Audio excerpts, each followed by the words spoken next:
Good morning. Welcome, everybody, to the October 24th, 2024 organizational meeting for the County of Newell, the last kick at the can for this council term. I'm going to shed a tear, you guys. I will call the meeting to order. We have everybody with us, including Councillor Short in virtual land, so we don't need to excuse anybody from the meeting. Information is included in the agenda package for procedures for voting, nomination. For all positions, as per our procedural bylaw, individuals may have their names put forth for committees or chairman of committees by either being nominated or by volunteering. If there are more nominees and or volunteers than there are positions available, we'll hold an election by secret ballot. And with that, I will open the floor for call for nominations for the position of REEVE. I will call 3 times, and at the end of the third, declare nominations cease. So with that, I'll open the floor. Councillor Unruh. I'd like to nominate Arno as REEVE. We have nomination of Arno Dirksen for REEVE. I will call a second time. And calling the third, seeing none, I declare nominations cease and declare Arno Dirksen REEVE for the County of Newell. Congratulations.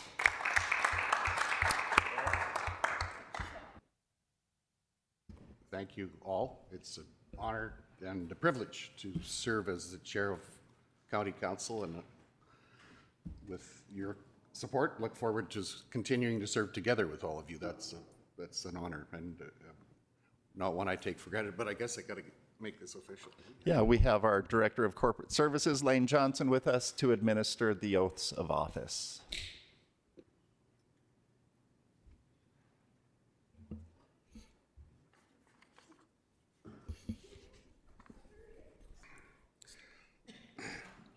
I, Arno Dirksen, do swear that I will diligently, faithfully, and to the best of my ability execute according to the law the office of the REEVE of the County of Newell, so help me God. Thank you. Oh, I need to sign that.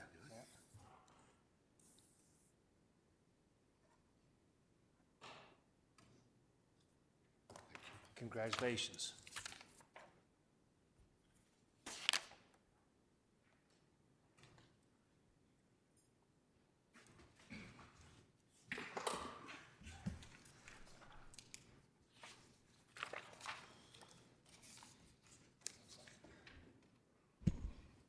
So, moving on to the position of Deputy REEVE of the County of Newell, I will open the floor for nominations. Adina, please. I'd like to nominate Kelly Chrisman. Thank you. Are there further nominations? Third call for nominations. With that, I will declare nominations cease, and congratulations, Kelly. Look forward to working together.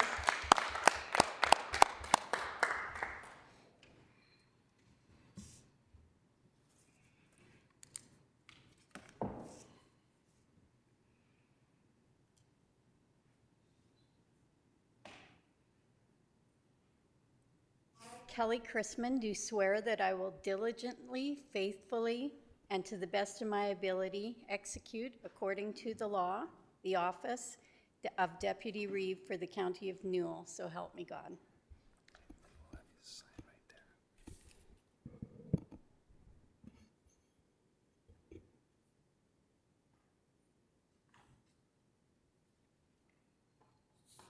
There we go.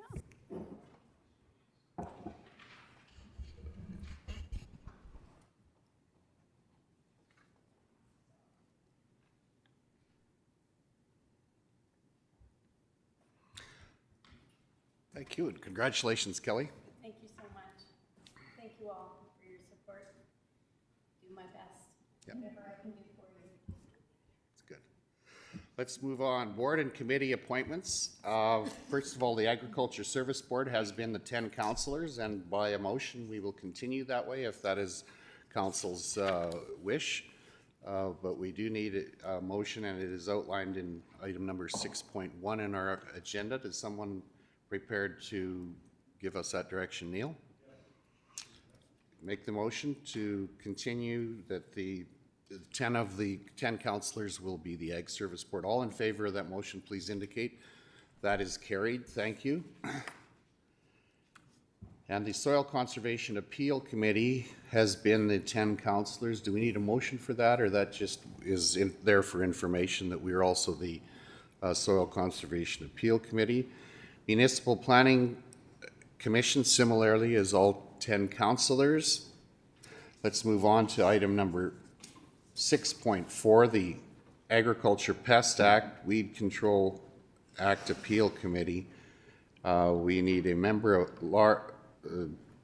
at large, and that is itemized there. Does someone make a motion with regard to the members at large being Edward Bidet, Hubie Callan, Doug Rogers, and Lois Schmidt as members of large to the Agriculture Pests and Weed Act Control Act Soil Conservation Act Appeal Committee? That's a tongue tie. That's a long one. Somebody make that motion.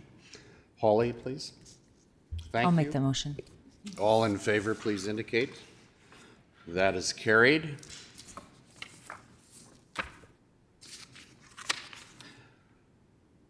Let's move on to the Airport Commission. We need one councillor and 2 members at large. Dan has been on that. Go ahead, Dan. Yeah, and of late, I've been not able to attend meetings and having to get people to go there for me. And I don't think a whole lot's going to be changing for me for the next year. So if there's anybody else that feels like they would like that board, they can surely have it. Okay, but alternative to that, you're willing to continue, or you have been unable to make the meetings, so you feel like you'd like to step back? Yeah, I wasn't able to make the potential last meeting. Right. They ended up canceling it, and there's only been one meeting. Right. In this last year or so. But yeah, if somebody else wants to take it and wants the extra, a little bit of committee work, Be good. Okay, thanks. I'm okay to step away from it. Okay, Holly, go ahead. I'd like to nominate Adina.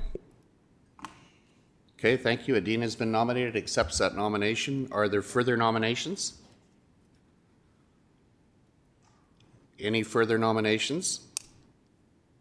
Seeing none, Adina, you'll be our representative to the Airport Commission. Thank you, Adina, and thanks for your work there as well, Dan. Vote on it. Yeah, all in favor of the nomination of Adina for the Airport Commission, that is carried. Thank you. So we have 2 members at large. We need a motion to appoint Lionel Just and Ron Sarita as members at large for the Airport Commission for their 4th year of a 4-year term. Amanda, please. I'll make that motion. Thank you. All in favor of the motion for the Airport Commission? That's carried. Thank you. The Assessment Review Board, both local and regional members are required to complete new member training through municipal affairs. Then a refresher training program must be completed every 3 years to maintain the Assessment Review Board. We have 4 people that are serving there with terms that can continue till next year, but we need a motion to continue that as per our previous pattern. Holly, you've got a question? Go ahead. Yeah, I'm just noting the chair's position term expires March 10th, 2025, which is not a full year. Do we have a plan for that? Or what do we do with that? Ariana, do you have, maybe you can fill us in on our... Yeah, in the past, the city has been taking care of assessment review board appointments, so they arrange all the training.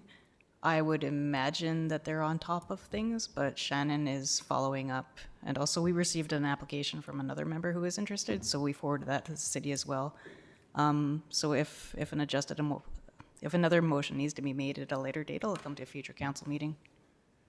Okay, thank you. So we will deal with that as we need to. That's a good question.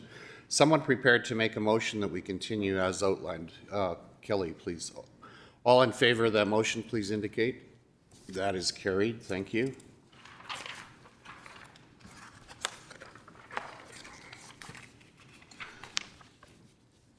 Let's move on to the Bow River Basin Council.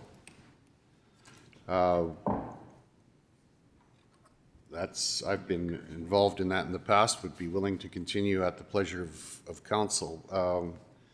But we need a nomination for someone to the Bow River Basin Council. Kelly, please. I will nominate you back to that board. Okay, thank you. Are there further nominations? Calling a third time for further nominations for the Bow River Basin Council. If not, do we need a motion on that? A motion to approve that as indicated? Ellen, all in favor, please indicate. That is carried. Thank you. Brooks Regional Tourism Association, one councillor, and that has been Adina in the past. Greg, please. I'd like to nominate Adina. Thank you. Adina accepts. Are there further nominations? Any further nominations? Seeing none, I will declare that nominations cease. Kelly, you make a motion that Adina continue as our representative. All in favor, please indicate.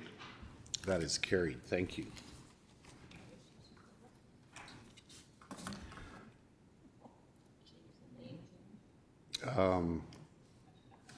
I see that we have issues and goals underneath each one of these.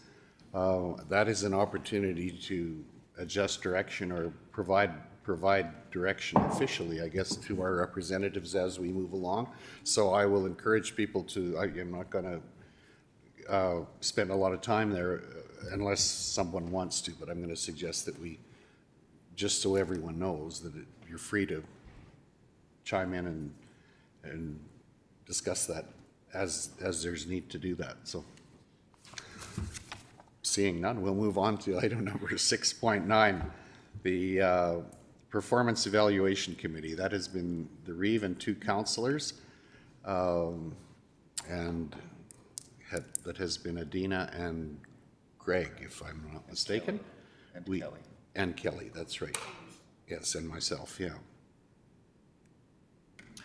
Nominations for those positions, please. Neil?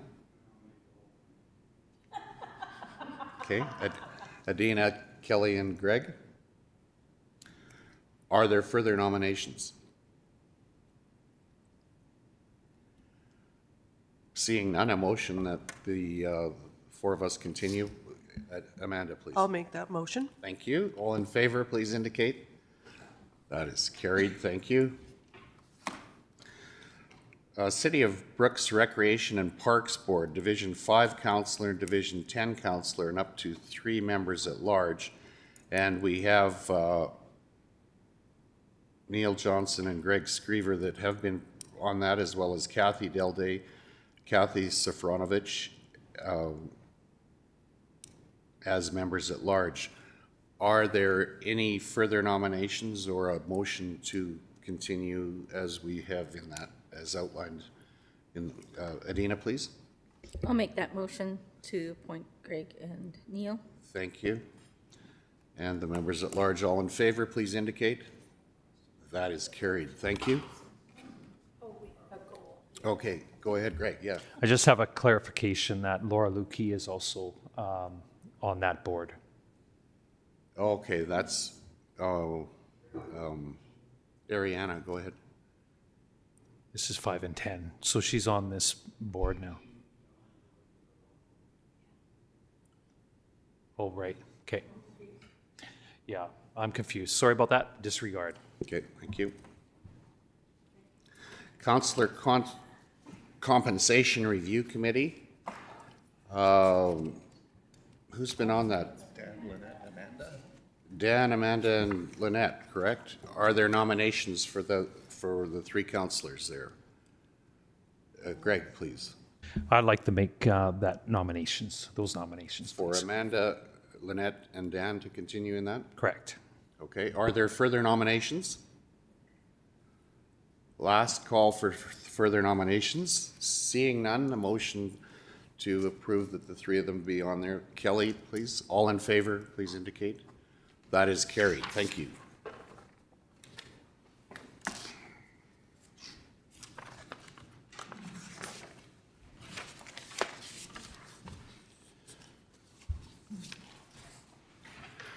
County of Newell Library Board. Lynette, you've been serving in that capacity. Are there nominations for the library board? Ellen, please. I'd like to nominate Lynette. Okay, thank you. Lynette accepts. Are there further nominations? Third call for nominations. Seeing none. Lynette will be our representative. Could we have a motion to that effect? Kelly, all in favor of the motion, please indicate. That is carried. Thank you.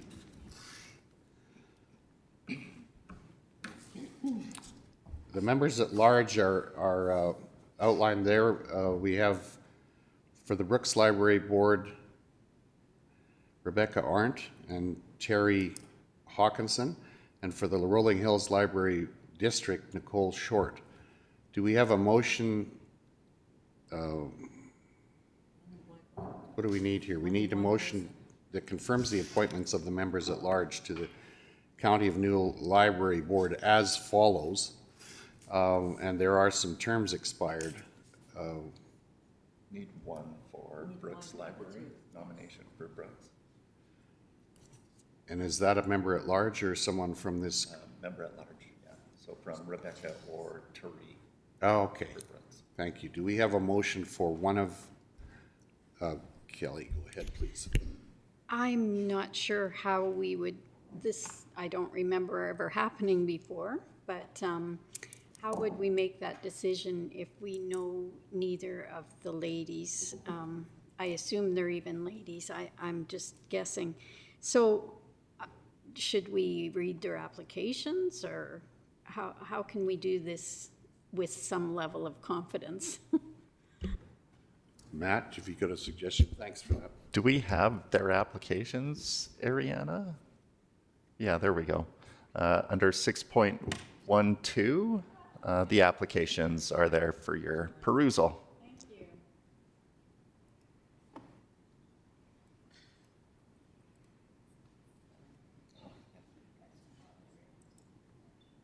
you. Yeah, and looking at the information on the applications here, you're not getting a ton of background. We might need to rejig what we request from people here. You've got confirmation that they reside where they need to reside, and that's about it.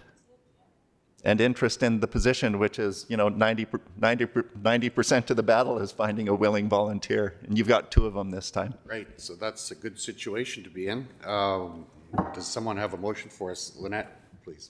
Does anyone know these 2 ladies? No, that's for the Rolling Rebecca Hills. and then Terry. They're for the Brooks Board. It's crazy that we didn't have anybody, had nobody, and now we have 2, which is awesome. Yeah.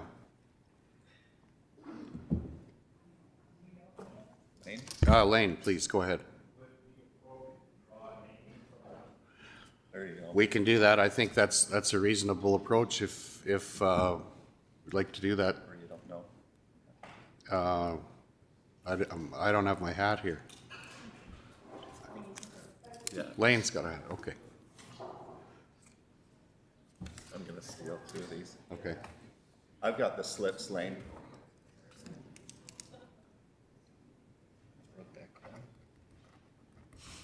He's making slips. Lane, I've got them. He's got the slips. Yeah, he's got him here, Lane. All we need is a hat, yeah.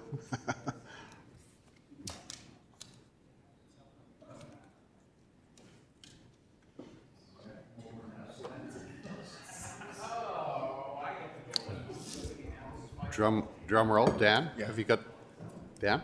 You got a drum roll? I don't know if that's working. Go ahead. Thank you. Teree will be our, Teree Hawkinson will be our representative. Thank you. Do we have okay, and also Rolling Hills Library District representative will be Nicole Short. Could we have a motion, someone make that motion that we approve the two of them? Ellen? All in favor, please indicate. Quick question there. Should I be stepping away from that because, you know, I'm married to that woman? Or is this not something we need to worry about? There's no pecuniary. No, I think you'd even find, you wouldn't have changed the outcome, let's say that. No. Thanks, Dan. Let's move on to item number 6.13, Crop Diversification Center CDC Revitalization Committee. There has been 4 members from council on that. Go ahead, Lynette, please. I nominate the 4 that we have on there right now. Okay, as well as the community members. Are there further nominations? Any further nominations? Seeing none, I'll declare nominations cease. And if we could have a motion that the 4 of us continue. Amanda? I'll make that motion. That's a Thank you. All in favor, please indicate. That is carried. And similarly, for the members at large, we need a motion to appoint David Anders and Bruce BYLAWS as our members at large to that committee. Holly? I will not make that motion. Thank you. All in favor, please indicate. That is carried. Thank you. Let's move on to item number 6.14, the Fire Area Committee, Dutchess Rural and Rural Area. The Division 8 Councillor Philpott, as well as one other councillor that has been, Dan, you've been involved, serving in that capacity. Do we have nominations? Same thing on that one. I've been having to get it covered for me, so last year I thought I could make it work, but it's not been working. So if somebody else wants to jump in on those fire area committee in my stead, that'd be great. Okay, thanks for that, Dan. We will take nominations. Holly, you've got nomination? I'll nominate Ellen since she's right next door. Okay, Ellen accepts. Are there further nominations? Any further nominations? Seeing none, a motion that Ellen Unruh be our representative. Lynette makes that motion. All in favor, please indicate. That is carried. Thank you. Similarly, for the Rosemary and rural area, Ellen is their Division 7 councillor, and Kelly has been serving. No. Dan, you were there as well. Yeah, Same. I think that was me as well. Okay. But same story applies. Yeah, thank you. Dina, please. I'd nominate Kelly. Okay, Kelly accepts. Are there further nominations? Any further nominations? Seeing none, a motion that Kelly be our representative to the Rosemary District Fire Board. Neil, thank you. All in favor, please indicate. That's carried. Thank you. Foothills Little Bow Association. We have had the pattern that all 10 of us as councillors attend that, and our CAO attends as a non-voting member. We don't need to change that. Are there any issues there? I think that's been a functional place for us to consider what's coming to RMA conventions and unique to our area as well. So let's move on. If there's nothing else there, item 6.17, Grasslands Regional FCSS. We have had one councillor and one member at large, and in the last year, Holly was our councillor, and we've elected Amanda as a member at large. Let's begin with the appointment of a councillor. Kelly, go ahead. I'll nominate Holly for that position. Thank you.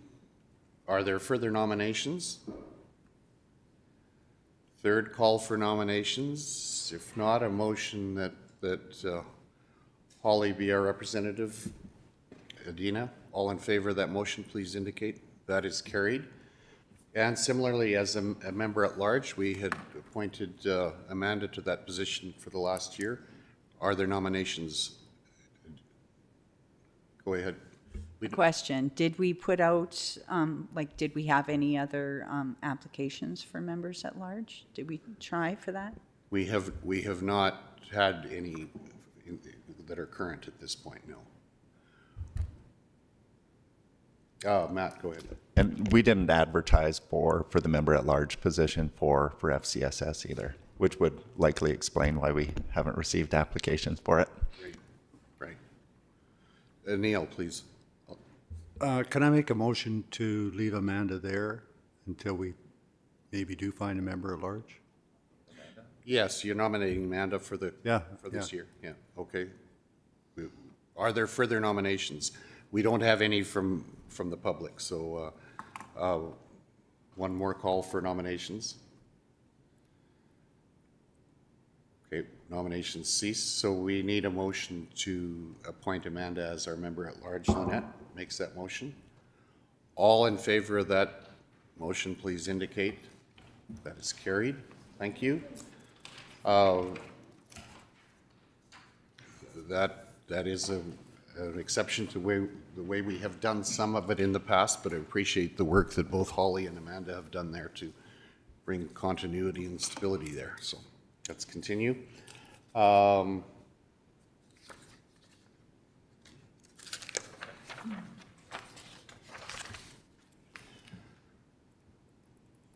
Intermunicipal Development Plan Committee for Bassano. That has been Councillor Chrisman and myself, I believe. Are there nominations? Go ahead, Holly. I'd like to nominate Kelly and yourself to that. Okay. Are there further nominations? Any further nominations? I'll declare nominations cease and look for a motion to appoint Kelly and myself. Amanda? I'll make that motion. Thank you. All in favor, please indicate. That is carried. Thank you. Similarly, the Intermunicipal Development Plan for Cypress County, that has been, who's been serving in that capacity? Adina? Are there nominations? Okay. Holly, go ahead. I don't see Dan shaking his head, so I nominate Adina and Dan. Okay. That was a pretty busy right. Yeah. Thank you. Are there further nominations? Third call for nominations. I'll declare nominations cease and look for a motion to appoint Dan and Adina to that committee. Ellen, all in favor, please indicate. That is carried. Thank you. Intermunicipal Development Plan for Duchess, Councillor Philpott and who's Lynette? Yeah, okay. Are there nominations for the Councillor Adina? I nominate Lynette. Thank you. Lynette accepts. Are there further nominations? Are there further nominations? If not, we need a motion to appoint, sorry, Amanda, Adina makes that motion. Is that what? I was saying look that way. Oh, look that way. Kelly makes that motion that we appoint Amanda and Lynette. All in favor, please indicate. That's carried. Thank you. I don't know if you're noticing a pattern. This is a little bit routine. Let's Intermunicipal Development Plan for Rosemary. Councillor Unra and who's been, Amanda has been serving in that capacity. Holly, you've got a nomination? I'll nominate Amanda. Thank you. Are there further nominations? Last call for nominations. I declare nominations cease. And if we could have a motion to appoint Councillor Unra and Philpott. Greg, you make that motion? I will move that, yes. Thank you. All in favor, please indicate. That is carried. Thank you. And Municipal Development Plan Committee with special areas, that has been two of us, I think myself and Lynette. Are there nominations? Adina? Well, I'd like to nominate Lynette and Arno. Where did you? Yeah. Okay, thank you. Are there further nominations? Any further nominations? If not, a motion to appoint Lynette and myself to that committee would be in order. Kelly, thank you. All in favor? That is carried. Thank you. And the Municipal Development Plan Committee for the Municipal District of Tabor, and Dan and Holly have been serving in that capacity. Are there nominations? Lynette, please. I'll nominate Dan and Holly. Okay, thank you. Are there further nominations? Third call for nominations. I will declare nominations cease. Could we have a motion to appoint Dan and Holly to the... I'll make that motion. Thank you. All in favor, please indicate. That is carried. And the IDP for Vulcan County. Who was? Kelly and Holly have been on that committee. Are there nominations? Ellen, please. I'll nominate Kelly and Holly. Thank you. Are there further nominations? Seeing none, a motion to appoint Holly and Kelly to the IDP committee with Vulcan County would be in order. Lynette, thank you. All in favor, please indicate. That is carried. Similarly, the IDP with the county, with the Wheatland County, that has been Kelly and myself. Are there nominations? Holly?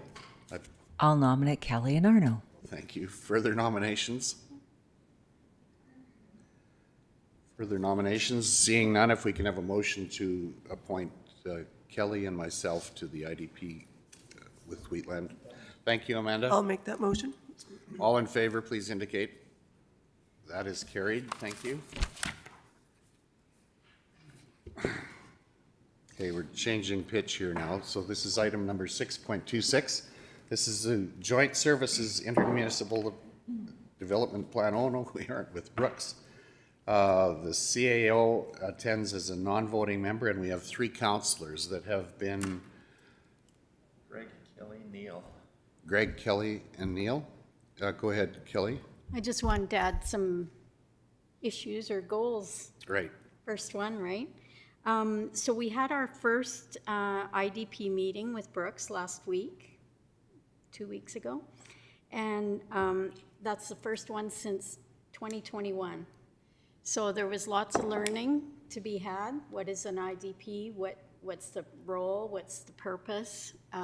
Good conversation.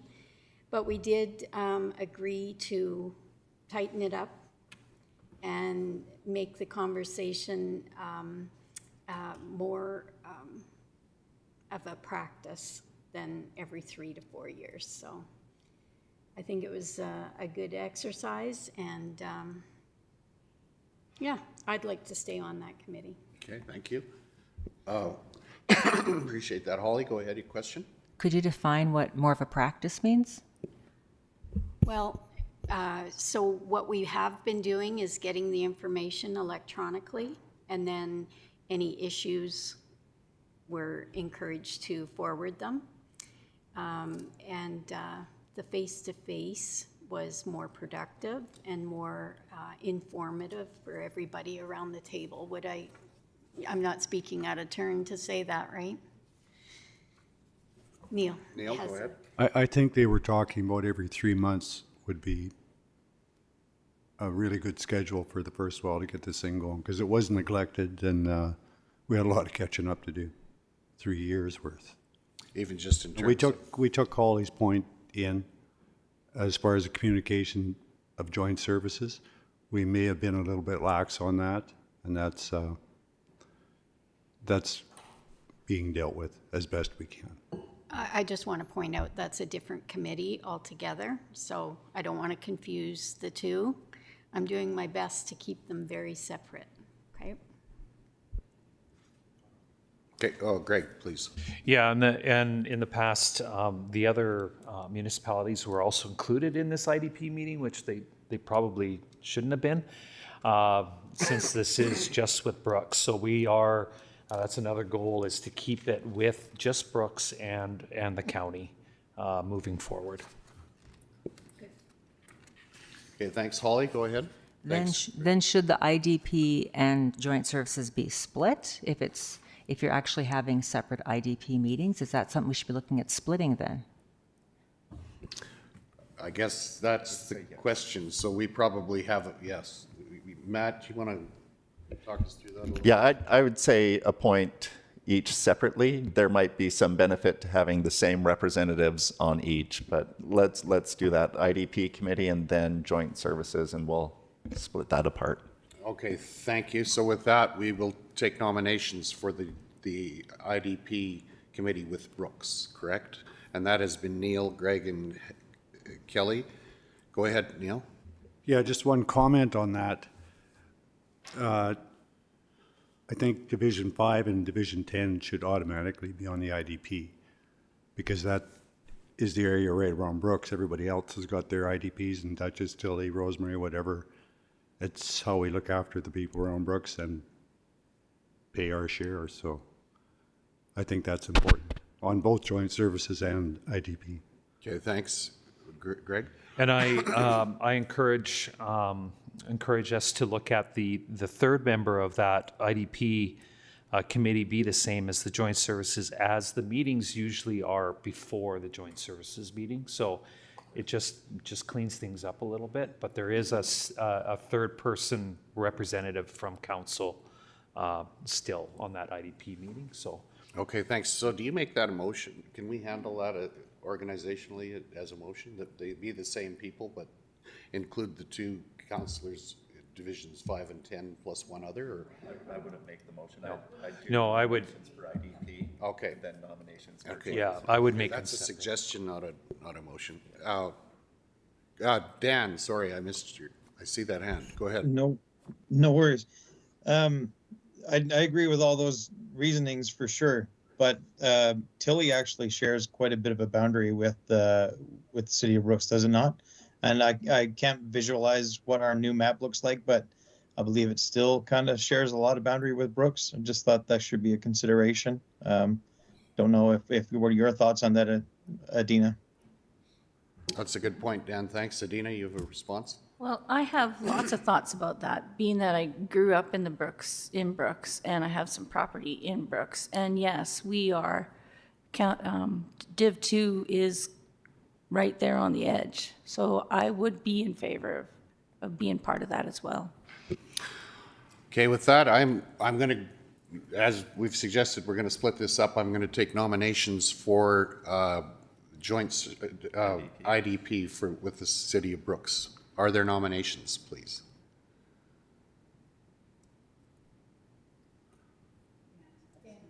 Dan, go ahead, please, Dan. Well, I'll nominate Adina and Greg and Neil, or do you want just one nomination from me? No, I can take all three, and then we'll take further nominations. Are there further nominations? We have 3 nominations, Greg and Adina and Neil. Are there further nominations?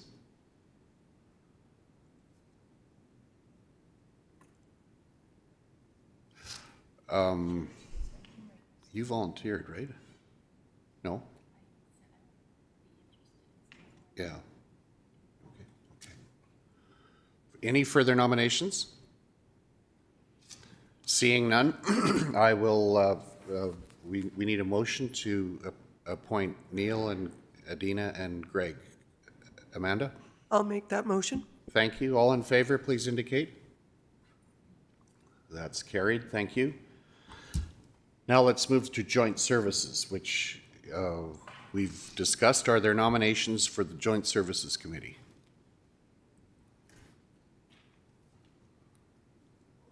Neil? Are we putting Div 5 and 10 and looking for one more member? No. We don't have that as part of our pattern at this point. Go ahead, Holly. I actually think a wider diversity would be preferential. I think IDP makes perfect sense. It surrounds Brooks, but joint services is our entire division. So I think we need a variety of people from different spots to give a different perspective. Okay, go ahead, Kelly. Thanks, Holly. I tend to agree. As you've heard me say before, it's been my experience in the past that members of this council don't get have exposure to other councils on a regular basis. So I would like to make first of all, I would like to volunteer for joint services. Okay. And then I would like to make nominations of Lynette and Adina to joint services. Okay, thank you. So we have, Kelly has volunteered and nominated Lynette and Adina to joint services. You accept? Are there further nominations? Adina, please. I just wanted to ask, is this something Dan thinks he might be able to participate in?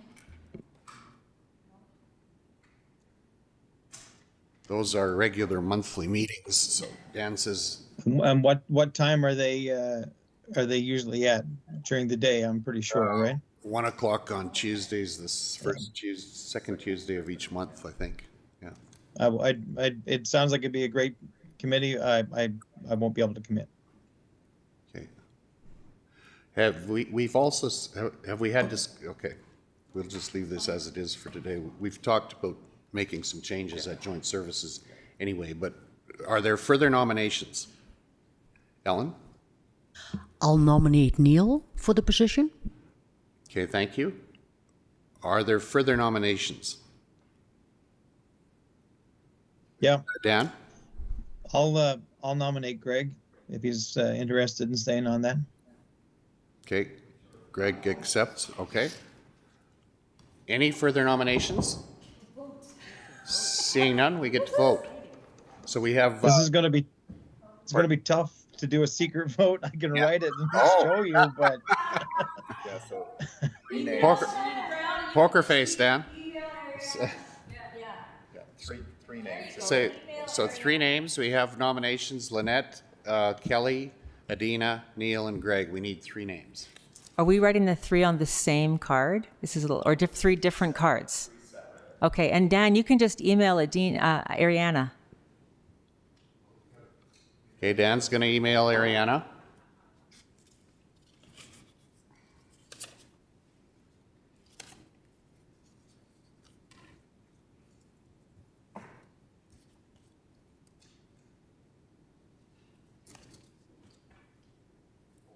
And please just fold them once in half.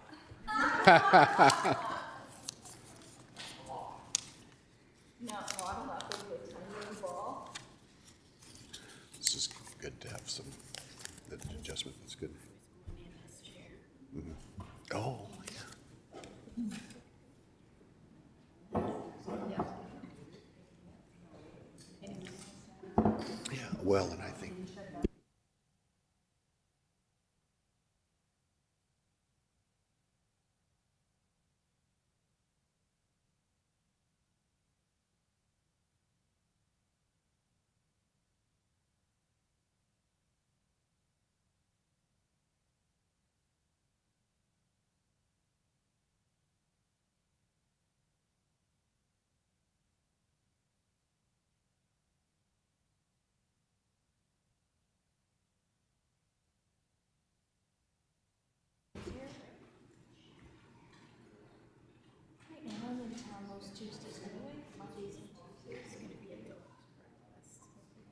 Yeah, I know. It's good. And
Okay, the results of the vote, Lynette, Kelly, and Greg will be our representatives. We need a motion to appoint Lynette, Kelly, and Greg to the Joint Services Committee.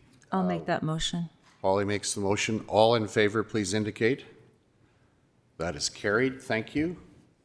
And I'll just also note that I think the structure, and we will be discussing our perspective on the Joint Services Committee at the next Committee of the Whole. I believe it's on that agenda. So let's move on. Item number 6.27, Mayors and Reeves Association of Southern Alberta.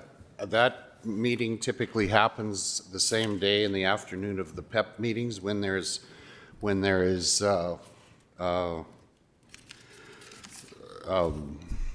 opportunity for that to work together. Are there any issues that need to be raised in that regard? I have been attending those when I could, or we've had alternatives sometimes, but I think that's been a good meeting to attend. And also, it's not on here, but the Mayors and Reeves of Southwest Alberta meet on a regular basis as well, and I've been attending those when I could, either virtually or in person. Those are typically in Lethbridge, but it does move around a little bit. Let's move on to Newell 911 Dispatch Association. Neil has been our representative there. Is that right, Neil? Yeah, it's one meeting a year. Yeah. At the most. Yeah. Are there nominations for 911? Newell, Holly? I'll nominate Neil. Neil accepts. Are there further nominations? Any further nominations? If not, a motion to appoint Neil as our representative. Kelly, all in favor, please indicate. That is carried. Thank you. Newell Housing Foundation, we have had two representatives, Dina and Amanda, correct? Holly, you've got a nomination? I'll nominate Adina and Amanda. Okay, thank you. Are there further nominations? Any further nominations? If not, a motion to appoint Adina and Amanda. Ellen makes that motion. All in favor, please indicate. That's carried. Thank you. Newell Recycling Association, Lynette has been our representative. Are there nominations? Adina? Well, I'd like to nominate Lynette. Thank you. I will accept that, and so will Lynette. Are there further nominations? Any further nominations? If not, a motion to appoint Lynette as our representative would be in order. Kelly, all in favor of that motion, please indicate. That's carried. Thank you. Newell Regional Solid Waste Management Authority, Neil has been our representative. Are there nominations? Kelly, please. Nominate Neil for that position. Okay, thank you. Are there further nominations? Any further nominations? If not, I will accept a motion to appoint Neil. Greg? I'll make that motion. Thank you. All in favor, please indicate. That is carried. Thanks for that.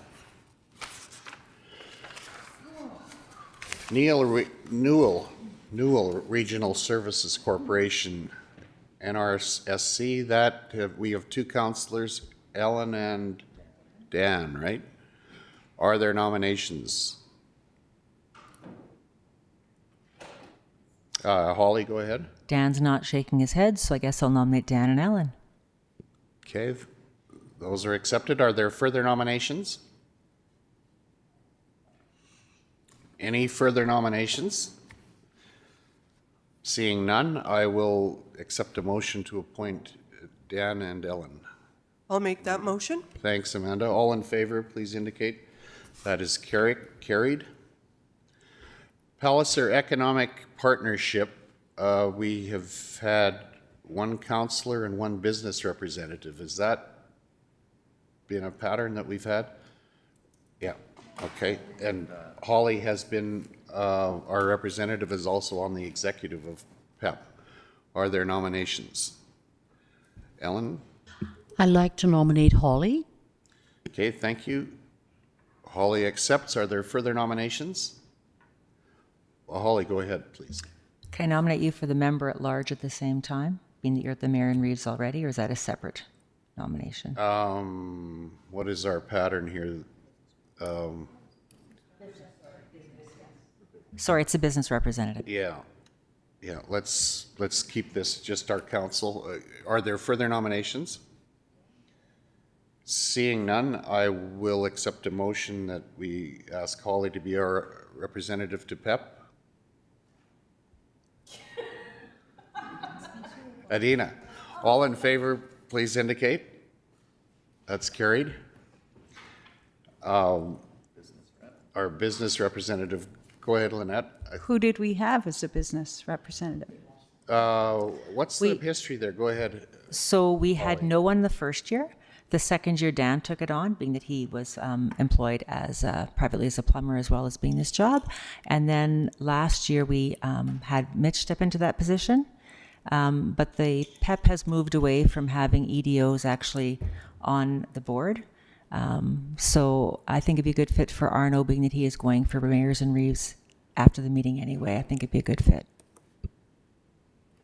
Okay, and I guess in the capacity of running a business, I would fit there as well, or not? You'd be surprised. Okay, go ahead, Holly. The wide majority of PEP representatives, both positions are filled by elected representatives. There really is no business representation on that board at the current time. Okay, thank you for that. I will accept if that's council's wish, but are there further nominations? Any further nominations? Seeing none, I will accept a motion that I be the second representative. Lynette, all in favor, please indicate. That's carried. Thank you.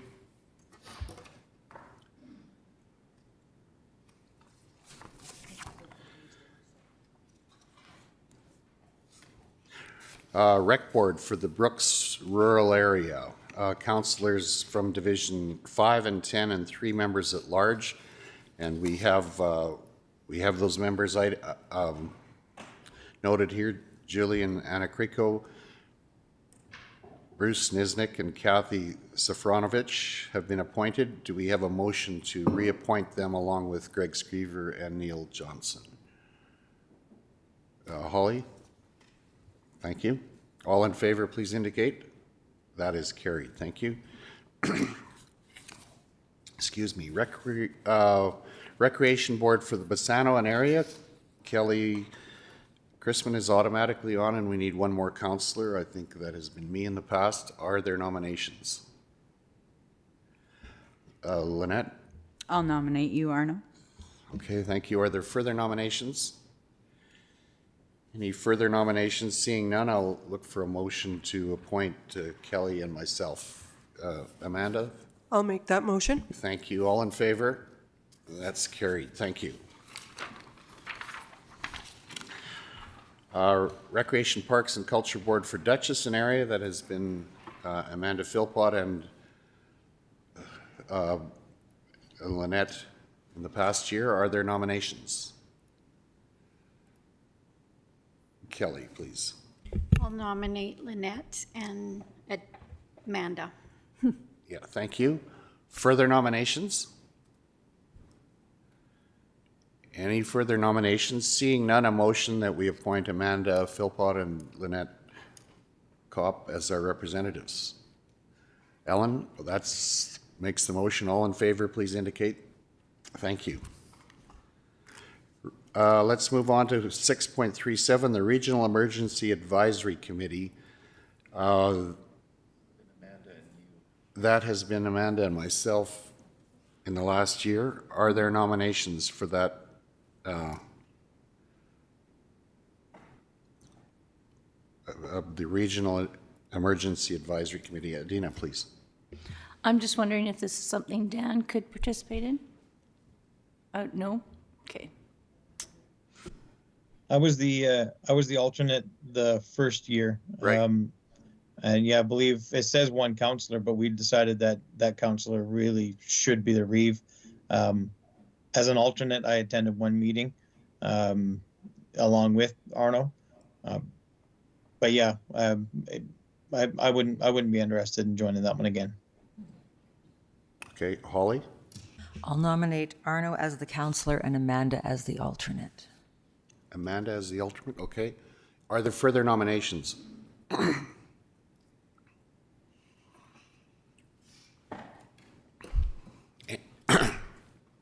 Any further nominations? Oh, yeah, off. Hearing no further nominations, all in favor, do I have a motion for that nomination? Greg moves. I'll move Arno and Amanda, yes. Thank you. All in favor of that motion? That is carried. Moving on, 6.38, Broadband Committee. The REEVE, Director of Municipal Services, and 2 counselors. Who has served in the past? Lynette and Holly. Okay. How do you wish to proceed?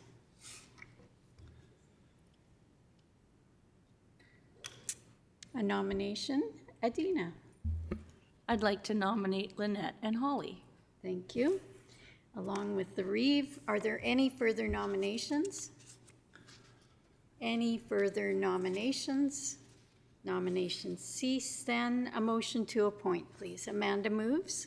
I'll make that motion. Amanda moves to appoint our REEVE, Lynette, and Holly to the Road Ban Committee. All in favor of that motion? That is carried then. Thank you. I'll see if I have, oh, I'm back. There, you're back. Yeah, thank you. Okay, thanks, Holly, or Kelly, I mean. Safe Communities Committee. Greg has been on the Safe Communities Committee. Are there nominations for the Safe Communities Committee? 1 counselor. Amanda? I nominate Greg. Okay, Greg accepts. Are there any further nominations? Seeing none, a motion to appoint Greg to that committee would be in order. Holly, all in favor, please indicate. That's carried. Thank you. Salary Negotiation Committee. 3 counselors. Who did we have? Lynette, Greg, and Ellen. Lynette, Greg, and Ellen were there in the past. Are there nominations? We need 3 counselors. Holly, go ahead. I'll nominate Lynette, Greg, and Ellen. Lynette, you want to accept? Okay, are there further nominations? Third call for nominations. Seeing none, a motion that we appoint Lynette, Greg, and Ellen to that committee. Kelly? All in favor, okay, of the motion, and then we'll take a question. Is that okay? Carried. Question, go ahead, please. So my question to Matt is, was this not, this was the committee I was questioning you about. Were counselors not to be involved with the QP discussions? QP is separate from salaries. I see. I would imagine we may think about striking this committee next year if we do a salary grid review. Administration does look at salary surveys on an annual basis. We participate with AMSC, Alberta Munis does that. If there's anything significant, we'll look at bringing it. My preference would actually be that we rescind this, consider rescinding this committee and having that conversation about salary grid with entire council, but we'll kick that to a committee of the whole conversation before we strike that policy. So just for clarity, this was what I was thinking about. Thank you. Okay, thank you. Let's move on. 6.41, the Shortgrass Library Board. Holly? I nominate Lynette. Lynette has been nominated. Are there further nominations? Any further nominations? If not, a motion to appoint Lynette to the Shortgrass Library Board. Ellen, please, all in favor? That's carried. Thank you. Southern Alberta Energy from Waste Association. Neil has been our representative. Are there nominations? Ellen? I'd like to appoint Neil. Okay, Neil's been nominated. Are there any further nominations? Any further nominations? I'll just indicate that Kelly has also been on the board in the part of the last year, but that was an election from the SAWA board committee, just so that we were all thinking about that in the same light. So that happens in a different forum. But seeing no further nominations, I will accept a nomination that we appoint Neil. Go ahead, Amanda. That motion? Thank you. That's all in favor. That's carried. Thank you. Subdivision and Development Appeal Board is up to 4 members at large. And we have 3, and members and clerks are required to complete new member training through Municipal Affairs. Then a refresher training program must be completed every 3 years to maintain Subdivision and Development Appeal Board certification. So for that reason, we have some continuity here, and we have 3 people that are representing us whose training expires, the first one in 2025, or 27, pardon me. Bailey Belay, Lois Schmidt, and Corey Springer. Do we have a motion to confirm? 2 applications for the 4th member. Oh, okay, thank you. We have advertised for a fourth member, and we have 2 applications, so we need to just. If anybody wants to nominate, you can open it up. If nobody knows them, we can do a draw again for that 4th member. Okay, there's a 4th member. There's 2 applications: Erwin Braun and Lionel Stuber. I know Erwin Braun. I don't know. Does anyone know Lionel Stuber? Neil? Yeah, he'd be competent. He works for Torkson. Lives right across the road from my place out there. Okay. Yeah, and Erwin is former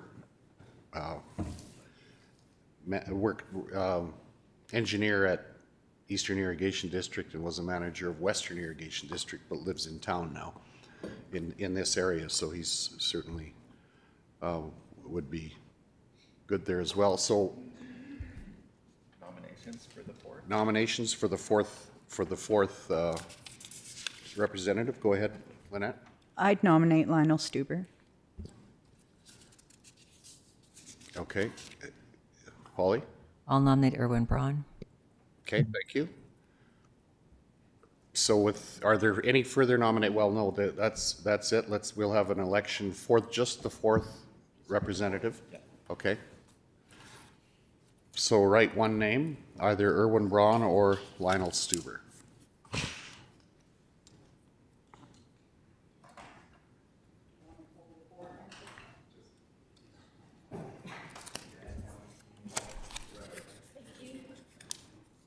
So who folded it multi-folds before? That's my question. Investigative.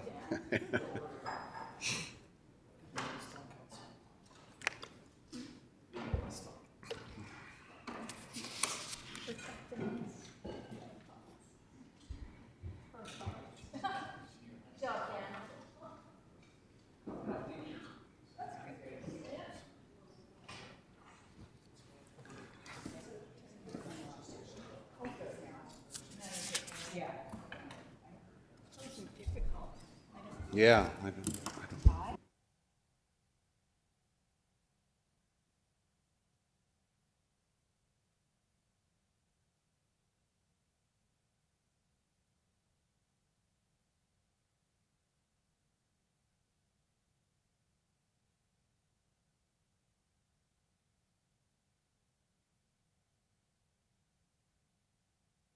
Okay, and I'm sorry, I hadn't looked ahead enough on this agenda, but first of all, we need a motion to appoint the 3 current members, Bailey Volet, Lois Schmidt, and Corey Springer.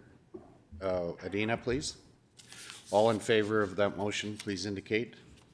And now we need a motion to appoint Erwin Braun as the as the 4th member. Lynette, all in favor, please indicate. That's carried. Thank you.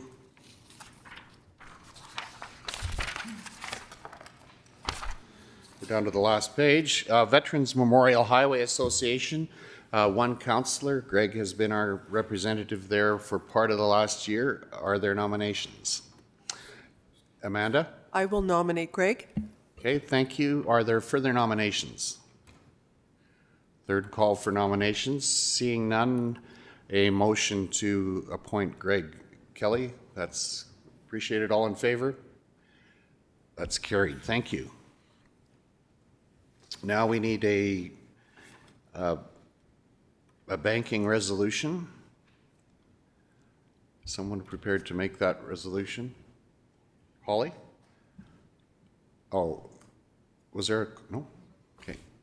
All in favor of that we pass the banking resolution as circulated there? That is carried. Thank you. Our regular meeting schedule has been the first and third Thursday of each month with some exceptions. Matt? Yeah, thanks to Ariana. The regular council meeting is the first Thursday of the first full week of the month, and then following 2 weeks later. We are proposing some shift in the regular schedule. If you look at your calendar, which Ariana has prepared, we're looking at shifting meetings in January to accommodate the ASB convention. So instead of the 9th, you'd look at holding it on the 16th and just have the one meeting there, looking at also shifting committee of the whole to that last Monday. And what else did we shift here? In October. So we're going to have an election in 2025. We have locked down an orientation day with our friends at Brownlee for the 27th. So we've got the 27th and 28th, and then we figured instead of having council on the 23rd, it would likely make more sense to have it on the 30th as our organizational meeting. Canceling that second meeting in August, as has been the custom, and I think that captures it. Oh, November, shifting from the 6th to the 13th. And again, for the second, going from the 20th to the 27th, as November is a bit busy with Alberta Munis and RMA conventions. So that's the suggested changes that administration has put forth anyways. Thanks, Matt. Holly, you've got a question or a motion? I have two suggestions. One is that we drop one of our July meetings. We are seeing with the work that's been done with planning, there's less need of MPC meetings. So I'm wondering if we could look at dropping one of the July meetings. As well, I would like to add 2 ASB meetings, since we're all part of the Agriculture Services Board. I think it'd be good to have 2 meetings maybe in before things get busy in the spring, and then when things are getting slowing down in the fall, to get an update on what's happening in agriculture. Okay, that's a suggestion. A discussion on that? Kelly, go ahead, and then Holly. Yeah. I'm just confused. So we have our ASB meetings during council, and Todd monthly updates us. So the change is? We don't actually go in depth into agricultural issues. It's very much, he just gives us an overview. We don't talk about what's happening in the department, some of the challenges in ag. It's not, I think we could be more supportive of our ag services department if we actually had some direct meetings. It's something I've talked to Todd about as well, and he was in favor of it. Okay, something we could try. What's our procedure for changing this? We're just basically looking at our schedule to set up those meetings, right? What's the wish of council? We can have a discussion on this. Neil? What would we have to discuss at those meetings? Go ahead. Well, think of what's all happening in ag. Like, that is our biggest generator, like that's our biggest business. And we don't actually ever talk about ag, really. He gives an update. We ask a few questions. We don't talk about ag planning. We don't talk about, what's happening in that department in depth. That's unusual because most councils have a specific ag services board that just deals with ag issues. For us to have it here is unusual. And I don't believe we're as involved as much in ag as other councils are in actually being in-depth knowledge. So I think it's a benefit to our county in general if we do a little more focus on that.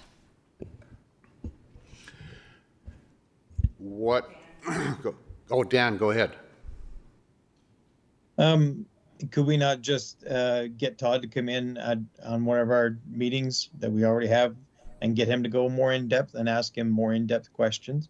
I don't see the need of having a separate meeting for this. I think that might be a good suggestion. Kelly, go ahead with, And just historically, that's why our ASB became part of council, was to,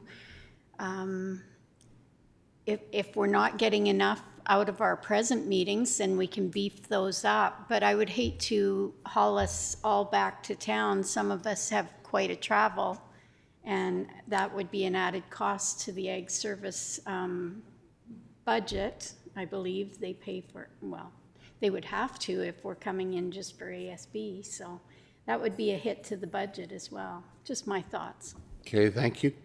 Holly, go ahead. Then I would suggest that we plan having in-camera ag service board discussions, because there are things that need to get discussed that may have to go in camera then. I think we certainly can do that. I wonder too, like I kind of like the idea. I mean, heightening the awareness of agriculture issues is a good thing. I don't think there's any question about that. And I think that we could add more agenda items around them. And certainly our regular meetings, it's not like we've been running the end of the day's clock. So there is time in our regular meetings to allocate further discussion about that. And I would prefer that, I think, rather than coming in on a separate day, unless if there's matters that have the gravity to take a day separately, I'm fine with that. But I wonder if, Holly, we could address your concern by just heightening the awareness and more deliberately having discussions around those things. Some of them might be in camera, some of them wouldn't have to be, but we go in camera every meeting, so we could include those where they need to be, I think, so they're fittingly placed. So I think that's a good suggestion. Matt, go ahead. Yeah, and if the wish of council is to place a little more focus on agriculture, we do have as one of council's strategic priorities the county's agriculture strategy.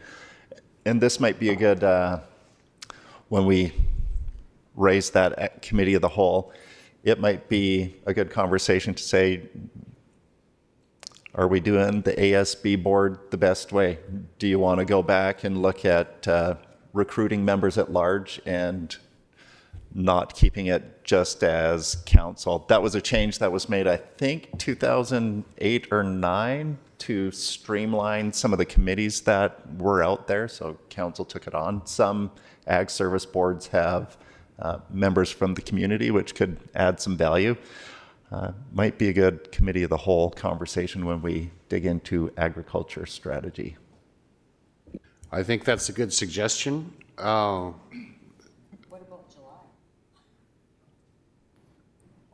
I also suggest we could drop a meeting in July, is that a lot of boards don't meet that often in the summer, and I'm wondering if 2 meetings are still needed in July. If they are, they are, but our agendas haven't been very long in the summer, so I'm just proposing we could save time driving and a little bit of savings there.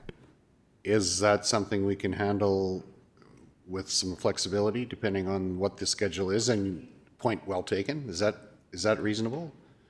Holly, or pardon me, Adina? Yeah.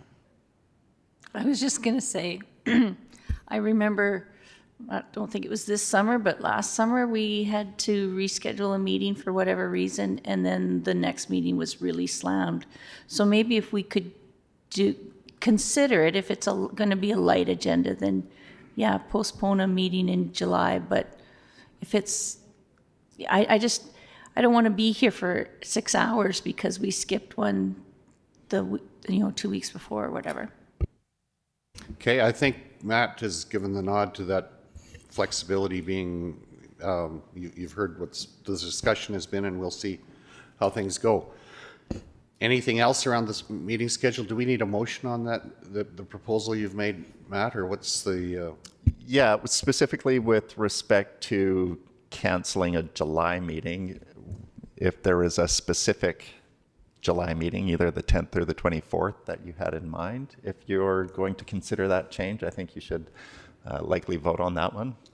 Okay, that needs to be, yeah, okay, that's right. Otherwise, what you've proposed doesn't require a motion, is what you're saying. Yeah, okay. No, I would get a motion for it. Oh, for your calendar. Okay, the calendar proposal. Go ahead, Lynette. I'd rather not actually cancel it right now. I would like to play it by ear. If we are getting closer and it looks like it would be a light agenda, then maybe cancel it. But just taking one out, like Adina said, then we're here for 6 hours at the next meeting. So. Okay, thank you, Kelly. I'd like to make a motion to accept the calendar as presented for now. Okay, thank you. Any further discussion? All in favor, please indicate. Opposed? Okay, that is carried. Thank you. Councillors' compensation and expenses policy. What? For information. Okay, that's just there for information. Is there any discussion required on that? Matt, please. I will remind council, we have it on our work plan to engage a committee with members at large beginning the first part of 2025 to review your compensation policy. Right, okay, thank you. Seeing no other discussion, we'll carry on. Item number 10, we need a motion to destroy the ballots. Lynette, any discussion on that? All in favor, please indicate. That's carried, thank you. And I think we're ready to adjourn. I'm going to suggest that we take a quick break and reconvene at 25 after 10 when the big hand's on the 5. Okay.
organizational meeting, much of which is fairly routine, but I will express appreciation and recognize the good work that everyone is doing, and the in as much as it is routine, it's important that we have our marching orders and that we know who we represent. So thank you for that. Seeing that we have no empty spaces, Dan is joining us electronically. We don't need to excuse anyone. We have the minutes of the October 10th meeting have been circulated. Are there any errors or omissions, or a motion to approve those as circulated? Holly? Motion to approve. Thank you. All in favor of that, please indicate. That's carried. Thank you. Are there any post-agenda items that need to be added to the agenda for today? And if not, a motion to adopt the agenda as circulated? Kelly? Thank you. All in favor of approving the agenda as circulated? That's carried. Thank you. Question period. Are there any questions or notices of motion? Nothing online. So let's move on to item number 7, our bylaws. Bylaw 2079-24, road closure and sale. Maria, welcome. Thank you. The purpose of this application is to close portions of Willow Street and Willow Crescent in the hamlet of Patricia. The existing built road is not located within the existing road allowance. In order to rectify this, the existing road allowance would be closed and a new road allowance be created to encompass the existing built road. The bylaw has received the following approvals: approval to proceed on August 8, public hearing and first reading on September 5th, and Alberta Transportation approval on September 30th. It is recommended that second and third reading be given to bylaw 2079-24. Thanks. Thank you, Maria. Are there any questions? Everything's in order. Adina, please. I'd like to make a motion that we give this bylaw second reading. Thank you. All in favor of the motion, please indicate. That is carried. Is there anyone who would be willing to move third reading today? Lynette, please. All in favor of the motion, please indicate. That is carried. Thank you. Good work. Thank you, Maria. That was fast. Willow Street is forever altered in Patricia.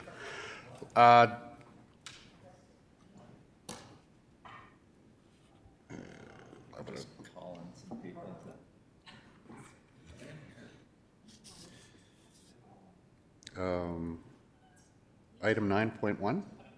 Yeah, we're just waiting to get Todd here.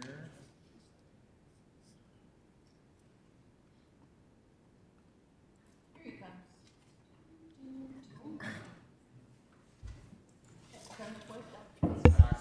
Good morning. We're moving on to item number 9.1, which is the Bassano Firehall Renovation. Perfect. Stuart and Thanks for having welcome. us. Well, I don't often get the opportunity to talk facilities with this group, so this is a new one. And I encourage you to ask all the tough questions to Stuart. My apologies. So yeah, we're here today to kind of give council an update.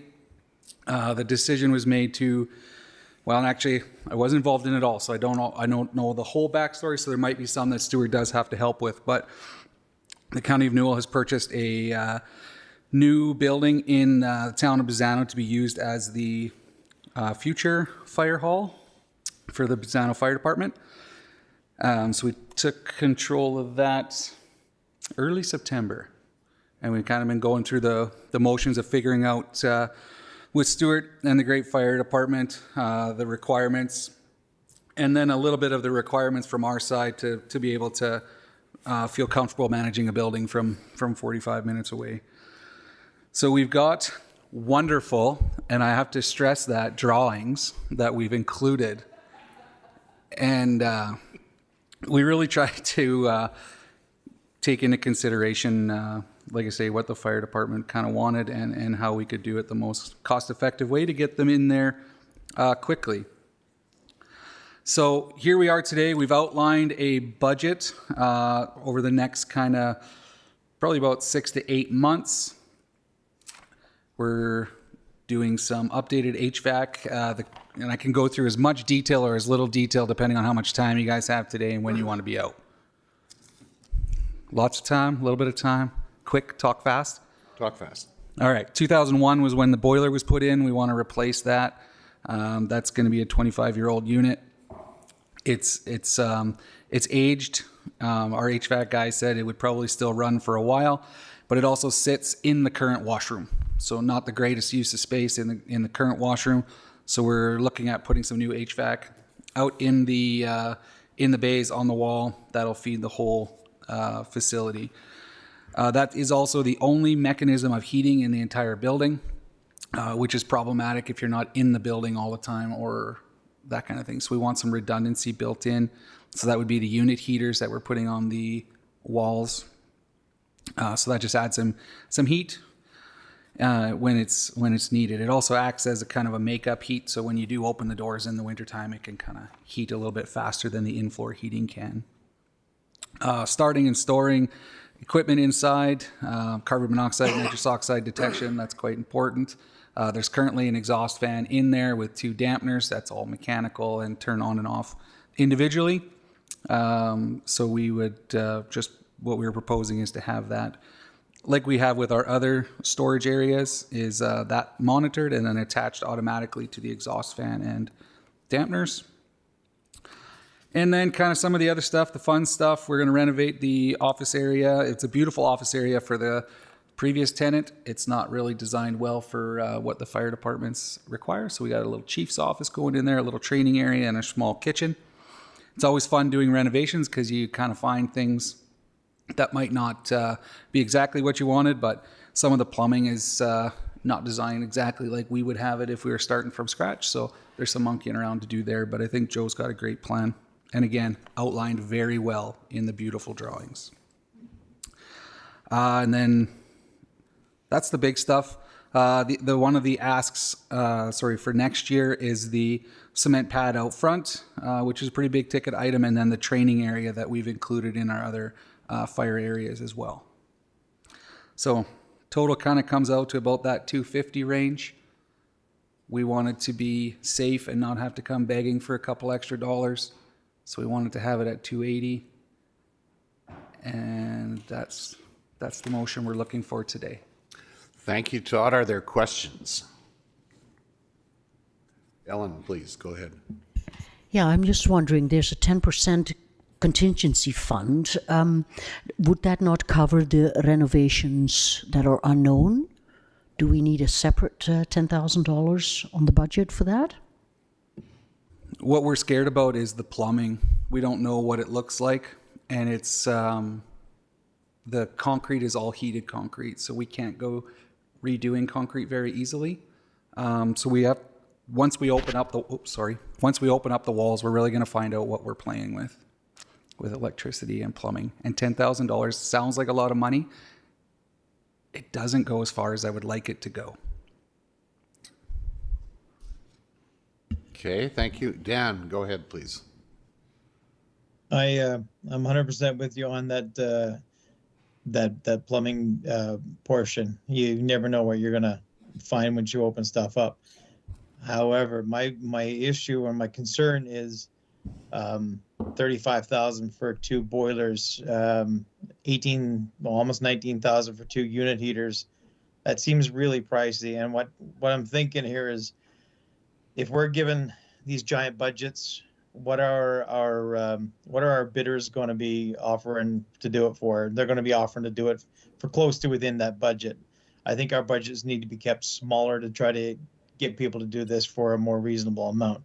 Because if you offer it up for 280, it's going to cost you 280. If you offer it up for 200, you might get it done for 200 and potentially a little over. But that's my concern, is that governments are getting taken advantage of at times because we can pay it, and folks are charging us whatever they want. So I being that I've been in the industry, $53,000 for a couple boilers and a water heater seems really high.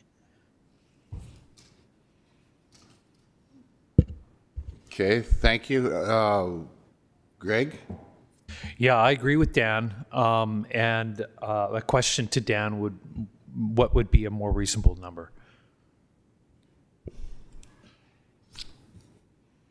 Go ahead. Well, that's not really fair. I haven't been out there and had a look at it, but I mean, unit heaters, if it's got to get the gas piped into it and electrical pipe wired up, they do get a bit expensive, and they're not cheap units. But 19,000 seems really high. Boilers, 35,000. If you're looking at a boiler, you're probably looking at $4,000 or $5,000 a boiler, maybe. And that's a lot of extra labor there to pipe it in. I would say 35,000 should cover all of it, not 50,000 or whatever it is. But again, I haven't been there, looked at the scenario, and developed it. And this is budget. This isn't quotes. So I'm just saying, if we budget low, we might have a chance of getting lower quotes. If we budget high, you can guarantee you're getting higher quotes. Thanks, Dan. Holly, go ahead. I would agree with that. As also, I'm wondering about 35,000 to renovate the office, training room, and kitchen. None of those things are critical for a fire station. I think a lot of the things you have listed certainly are critical. So I'm wondering why we're doing that much renovation just for an office, kitchen kind of thing. Todd, or Stuart? So currently within the facility, if I can give you kind of a picture, it's one big open space with another room that used to be the laundry room that we want to convert to a small kitchen. The fire chief should have his own private office. There's a lot of documentation that is private and shouldn't be privy to all the fire department personnel. So to create a fire chief's office and make a proper functionable training area where we would have, you know, the TV screen with, you know, the projection of from the computer to it to do training and things like that. All of that entails a little bit of cost, and in my opinion, I thought 35 to do everything that we wanted to do there was pretty reasonable, I thought. So, and we tried to keep it as cheap as we could, or sorry, as cost efficient as we could. Yeah, thanks, Stuart. Matt, please. Yeah, and just for some background, this RFD would have come to council a lot sooner. Todd and Stuart and Joe have put a lot of work into gathering estimates and tightening up the plan. The dollar amount you're seeing in front of you today is substantially lower than where it started, so I want to recognize the effort for trying to tighten it up. Some of the estimates might be a little too high. We don't typically tell our vendor what we've got for each individual budget line when we go requesting quotes. So we do kick it out to market, try to secure competitive pricing. The market we're in here, I'm encouraged because we do have some activity in Brooks, so maybe, you know, folks will give us a better deal for going out to Pisano, but that remains to be seen. Thanks, Matt. I think that's good information to have in front of us too. Holly, go ahead. I was also wondering why this is coming to us before budget. 2 weeks ago, Stuart, you were asking for, I want to say scuba equipment. That's not quite right. But yeah, it looks like scuba to me, but it's not actually scuba. To get that early, and now we're coming with this when the budget is just 2 weeks away to look at all the fire together. I know it's coming out of different pockets, but I'm wondering if it should be going to the budget meeting as well. Okay, Matt, first, please. I'd say no, it shouldn't go to the budget meeting. We're wanting to get the renovations completed in short order. We've got a number of firefighters who are excited to get into their new space, but I'm telling them you can't get in until we've done the renovations. We do it once right at the outset, and you're set for the next 40 to 50 years. So I know that's why we bring the spending approval in year, is for items that we need to get after. Okay, I think, recommended. Stuart, can you give me clarification on the concrete apron? What's that for? Yeah, so at the front of the building where the trucks go out and all that kind of stuff right now, it's just a gravel piece that goes out to the asphalt road. And we'd like to concrete that in particular for washing our fire trucks and stuff like that. You don't want to wash it in the gravel because it all splashes back up on the truck. It makes it harder to actually clean your vehicles. So if we had an apron that was out front that allowed those vehicles to do that, and as well as a parking stall there for the chief and the deputy chief, it would definitely be a lot more convenient for the fire department to be able to do that. Now, is that customary? Like, did we do that in Patricia? Patricia has one, yes. They have a really nice one. I wanted to do that with Rolling Hills, and unfortunately that did not happen. They still have one space that has a little bit of concrete on it, but the two that are off the back end, they still don't have the concrete apron on them. And it would be nice to have. It's definitely nice to have just for the convenience of keeping our vehicles clean and not washing them inside the building. Okay, thanks. Kelly? And Matt, a question for you. Are we up against any timeline with the town of Bassano to be vacated out of the present site? We have not been given a deadline to have the fire department out that I'm aware of. I know you have a CAO in Bassano who's pushing to get them in, and you have a CAO at the county who's saying, just hang on, let us do the renovations, take the time to do it right, and we're good for the next 40 to 50 years with that site. Certainly makes sense to get that done before they start moving people and equipment around. Absolutely. Holly? So why is a concrete apron being included here if it wasn't included in Rolling Hills? What was the thinking? Stuart? At the time when I approached council about Rolling Hills, I was trying to keep the costs as low as possible to get the renovation completed there, as well as we had a few add-ons of putting the addition on and things like that.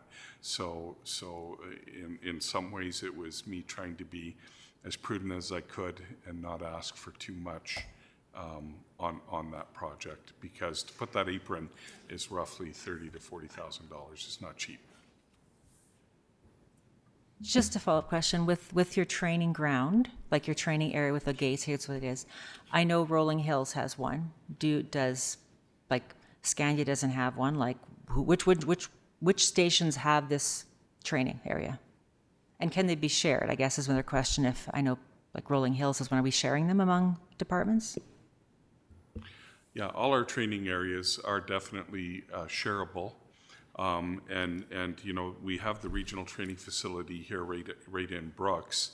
The problem with the Brooks one is Bassano is a 25-30 minute drive, and on a 2-hour fire practice, and you set up for something like that, it makes it very difficult. Same with Rolling Hills being so far out.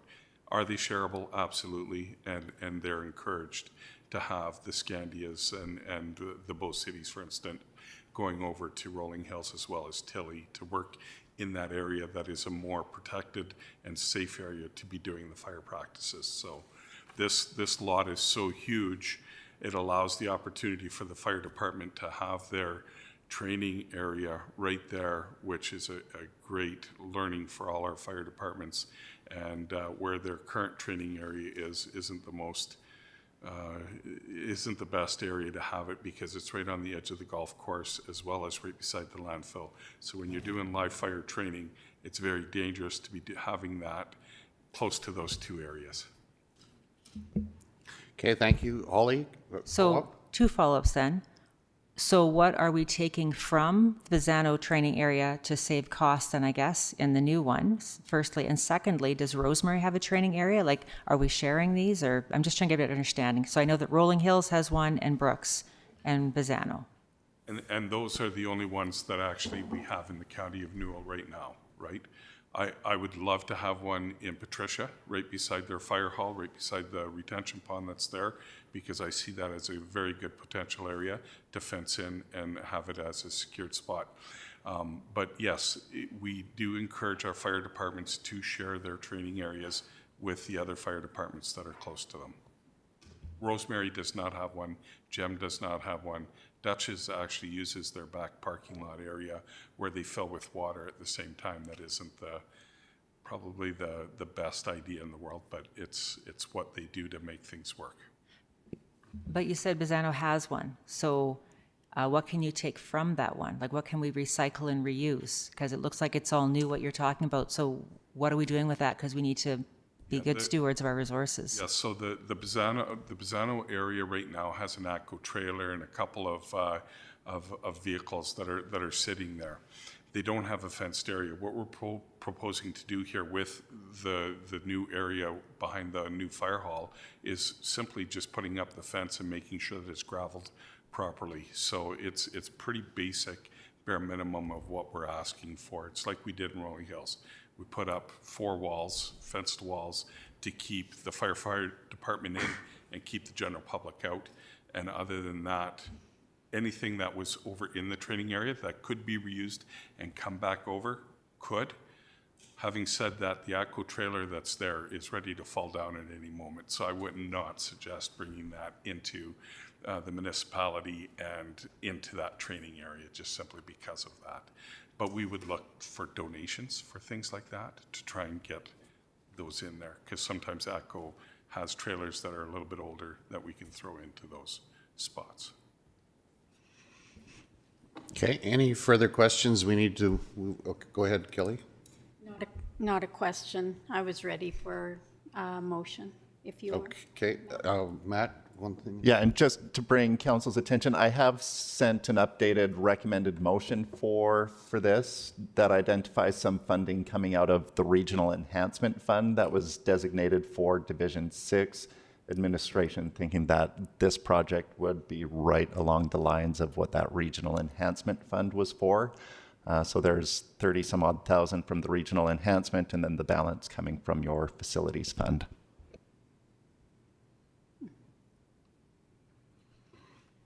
So if you're ready, I would like to make that motion as recommended, that council approve funding from in the amount of $33,975 from Regional Enhancement Fund and up to $246,000 from the Facilities Fund to total $280,000 for the renovation of this Bazzano Fire Hall. Okay, thank you. Thank you, Kelly. Are any further discussion? Ready for the question? All in favor of the motion, please indicate. Opposed? Okay, that is carried with opposition. Thank you, gentlemen.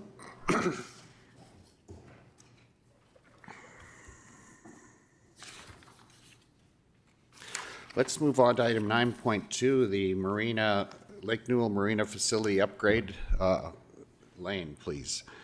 This has been a work in progress that I think is proceeding reasonably. So go ahead, please. Yes, this one is a follow-up to a decision that was made by council back in August of last year when there were funds made available to the Lake Newell Resort Marina Association for the upgrade of the boat launch facility.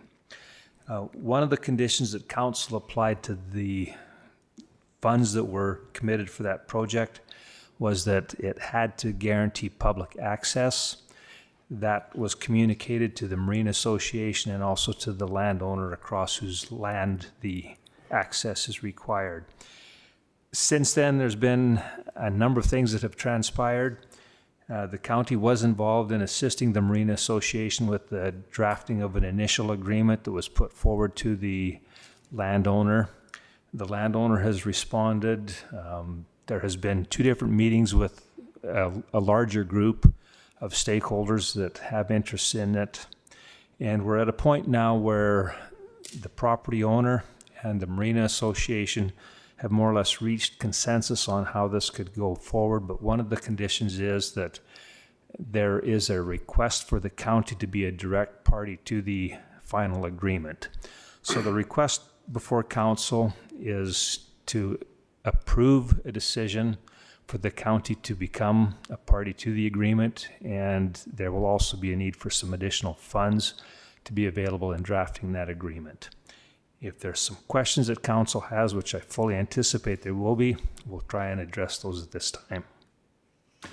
Okay, thanks, Lane. Go ahead, Holly.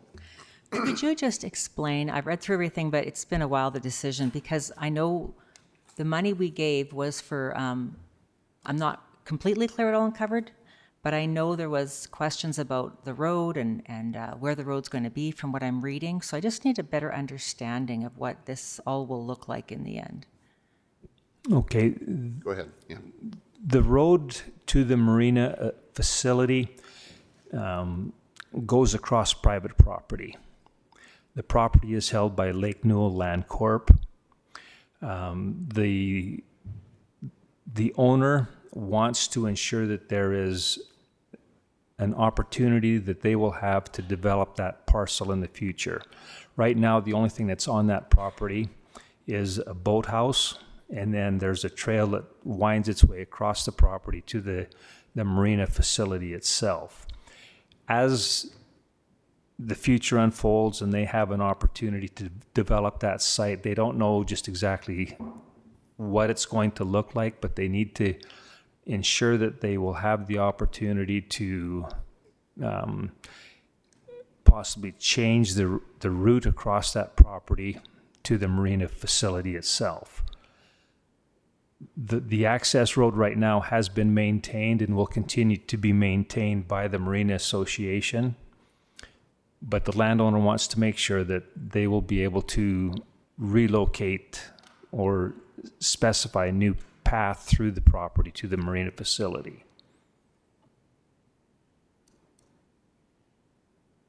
Okay, thanks. Lane, Lynette, you've got a question?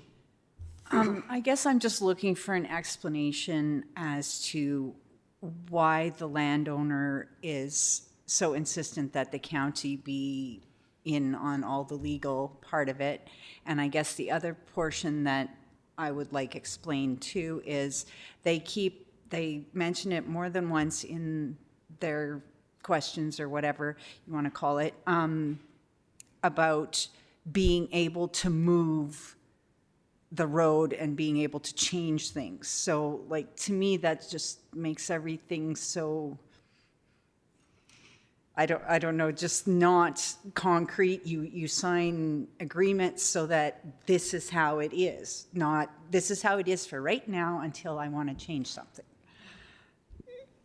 Go ahead, Lane. Yeah. Good question. The one thing that is going to be consistent from this point going forward, if it moves forward as proposed, is that there will be guaranteed access across the property, whether it's where the road is right now, or it may need to be relocated slightly one way or the other from where it is to accommodate future development that will occur.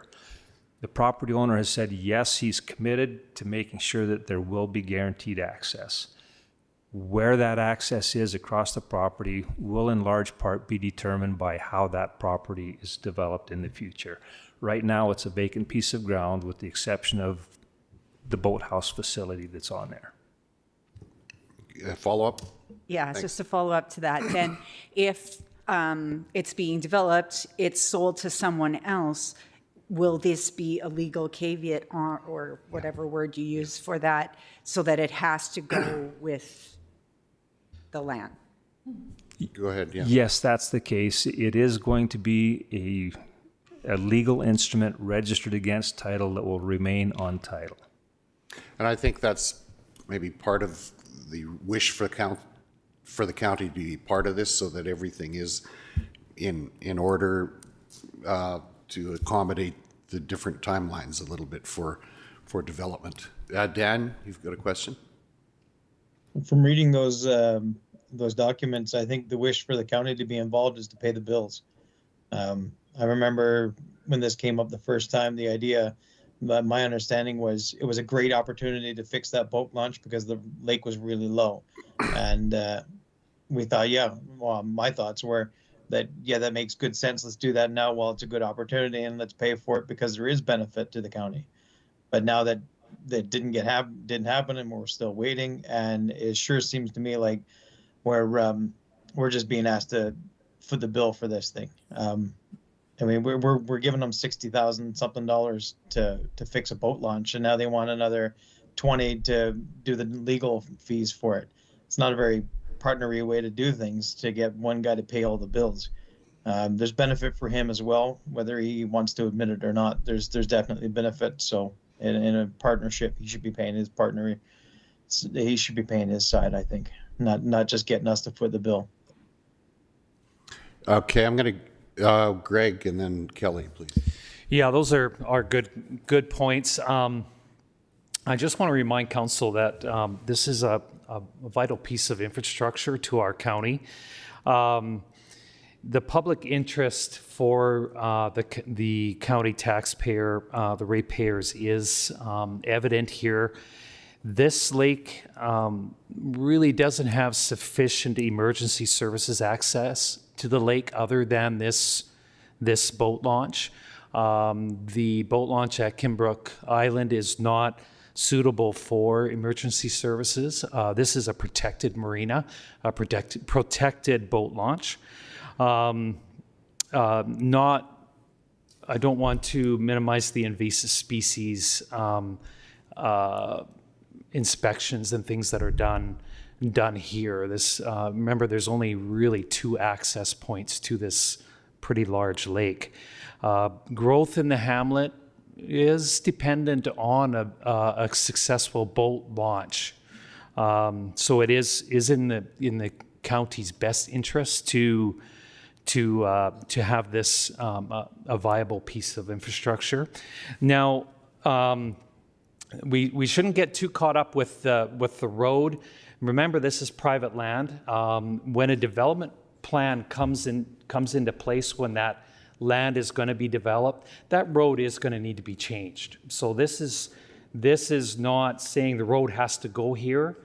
It's going to be changed when there's a development plan. So we don't want to be in the way of that proper development plan. That access for the public is going on title and will remain on title. So that's where our interest lies, is in that public access. That road is going to change, no doubt about it. I'm just trying to remember another one of Lynette's points about, or Dan's point about the county flipping the bill. This is going to be a bill of probably $250,000. I think that this extra little bit of money that we're doing to get this all put together, plus the $60 some odd thousand that we're putting in, is our taxpayer interest in this public piece of infrastructure. So it's not a minimal part. I don't want to say that the county is flipping the bill for this, because we're not. It's in conjunction with the EID, the landowner, and the Marina Association is flipping the bill for this. And I think does facilitate future growth out there that will be of benefit to us from a tax-based perspective. Dan, you had a follow-up? Yeah, it's a big bill, a $250,000 project, and you mentioned all the partners. How many of those partners are paying the legal costs to draw up the documents? Sounds to me like it's just one, County Newell. Lane, do you have no, I think the EID has some of their own. I don't know. Do you have an answer to that? Yeah, there's going to be 2 different agreements required. The EID is going to need to update an agreement that they have had on record for quite some time, but it needs to be updated. And that's going to provide for the placement of the marina facility on their shoreline. The EID has committed to covering the cost of drafting that agreement. The second agreement is going to be between, if council approves, between the county, the Marina Association, and the property owner. And one thing that I guess I would encourage council to keep in mind, the Marina Association is a nonprofit organization that's run by volunteers, and they've got limited access to funds and definitely need to have assistance in drafting this agreement that is going to secure and guarantee right of public access across private property. Okay, thank you. Kelly. So thanks, Greg. You answered quite a few of my questions. I just wanted clarity on the access. We're going to have an agreement that says we can advance the water, get onto the water, if I understand correctly.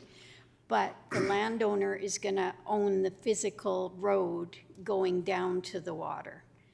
So if we did the legal part, can we get our name on something, or in part of the agreement, could it say that he could not block access across his land to the water? That's my question. I think that's what it's all about. Okay. Because it is to secure public access, right? Because that's that was our only concern, a year ago when we talked about this last. Okay, thank you. Adina. Thank you. I expressed this before, and I'll say it again. I'm not comfortable putting public money into something that's privately owned. And if we're going to have to move the road anyway, is there something we can do so that the road is not on private land now? Because it's private. He's going to do whatever, or they are going to do whatever they want when they want. And I just feel it's going to cost more money in the end, more public money on private land. Okay, Greg. That's private land. We are assuring access for the public on that to that boat launch. That's going to be guaranteed. We can't expect the landowner to not change that road, because it all depends on what the development plan comes in and looks like. We can't. I mean, that road is going to be maintained by the Marina Association. They're going to make sure that road is gravelled and kept up, so that there's easy access for the boats in and out of the water. We are not building that road. That is not our road.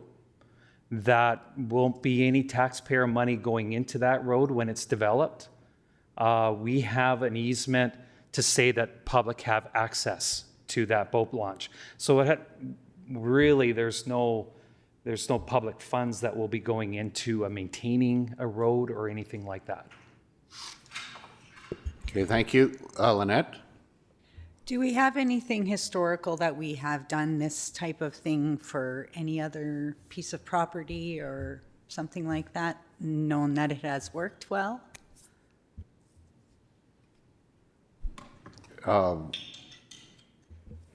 Lane or Matt?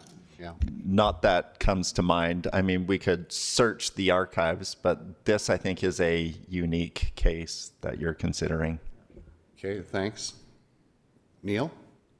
Yeah, my question is exactly what Lynette just asked, and with a little bit more to it. We're paying a private company's bill.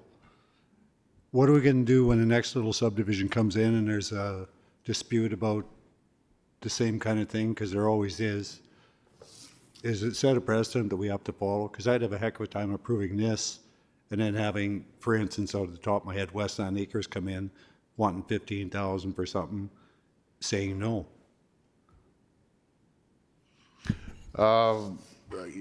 We deal with individual situations all the time. But go ahead, Matt. We've never, off the top of anybody's head, paid a private legal bill for a private company. No, except I think we're paying for public access to, or the legal bill for the public access. Matt, you've got a comment. Yeah, so if council recalls back to when the decision was made to provide some funding out of the municipal reserve to repair the boat launch, the public interest is access to the lake. The condition placed on those funds actually being spent was that the public would have access. To guarantee that, we have to go through a legal process, and it costs money until these lawyers start volunteering their time. So that's what's at issue, is if public funds are being spent to improve that boat launch, the public needs access to that boat launch for the life of the boat launch. So the developer will be clear with you. He is not interested in reinvesting to take care of that boat launch because he has not developed that area. So if the public wants the boat launch improved and they want access, the cost is the legal bill. Yeah, I think that's clear, and there is some public good there in terms of access. Dan, you've got a question? Go ahead.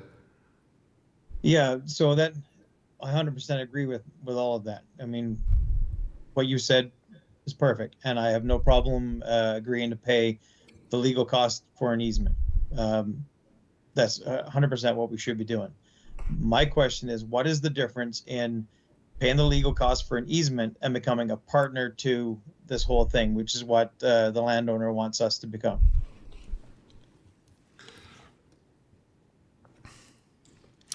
Greg, have you got a comment? Or I mean, I think there's been some history to this situation, and there's been I don't know how much detail to go into. As part of the negotiation, there was certainly an interest in the county to be privy to this, so that for confidence in things actually happening the way they're going to happen. There's no commitment from the county to do more than what we've agreed to do, the $68,000 for the boat slip, and then this is just for the legal agreement to ensure the public access, I believe. Is there something Lane, can you think of something that explains this better than that? No, so after the decision was made by council to approve funding in August, the two parties, the Marina Association and the developer, have been engaged in discussions leading towards some kind of a conclusion that both are prepared to accept. There was challenges in reaching consensus that both were willing to accept, and the request was for the county to facilitate the discussions that have taken place, and significant progress has been made on positions that were originally taken by both of those parties. I think that the county's involvement has allowed for good progress to be made. This is the final step that will allow us to get it across the finish line and see this through to the point where work can proceed on the Marina facility. What it's really doing is guaranteeing public use and public access across private property. That's all that it's doing. It's making sure that the public you represent will have access to what is in essence going to be a public facility accessed across private property. Thanks, Lane. Go ahead, Holly. So this agreement will guarantee access to the boat launch area. The county is going to pay to fix up the facility there. The EID may fix up like the riprap and the rest of it there, and then the boat slips and launch area. Like, is this, everything is going to go, everything else, the funding is all there to make it the nice facility we need it to be? The estimated cost for the entire project is $500,000. The Marina Association has already spent, it's my understanding, $350,000 to upgrade the boat slips and the wharfs that are in the water right now. The county's commitment so far is $65,000, so there is a shortfall. In order for the Marina Association to be able to access public grants, there needs to be a clear indication that it is in the benefit of the public before they would be able to submit grants. They are going to go through the grant application process in an effort to try and secure the additional funding that is required to see this through to completion. But they can't do that until the public access has been guaranteed. Yeah, I think that's a good explanation. Thanks, Lane. Go ahead, Kelly. I think we need to acknowledge the good work that has been done, the movement that has happened. It was pretty bleak a year ago, 2 years ago when they were in. It almost it was at the closing point. So I'm thinking that for the greater good, that the public interest needs access to that lake, and to secure our interests in that, that this motion should go forward as recommended. I think that's well said, Kelly, and I'll also say that it seems to me that the county's involvement here and also continued involvement is partly a matter of trust and continuity to ensure that the interests that are invested out there are well placed. So I think that was well said. Dan, go ahead. My apologies if I missed it, but I don't feel like I truly understand the explanation of the difference in us paying for the legal fees to get an easement for our right of access. And in the minutes here, it says that Jay Searle stated that the developer would like the EID and the county to be a party to the arrangement. So what does that mean for us to be a party to the arrangement as opposed to paying the legal fees to get easement to guarantee our access? Lane, have you got a good explanation of that? I mean, I think that's a good question, but I think it has to do with trust partly. Go ahead, Lane. By being a party to the agreement, the county will literally be one of the signatories. There will be 3 signatories to it. One is going to be the property owner, one is going to be the Lake Newell Marina Association, one will be the County of Newell. All 3 parties will be signing off on that document, which will be registered as a caveat against the title. And the county's involvement in it ensures that the public has access. If things go awry between the association and the property owner, the county is going to be there to try and stabilize and make sure that the public's interests continue to be addressed in the future. Dan, and then Greg.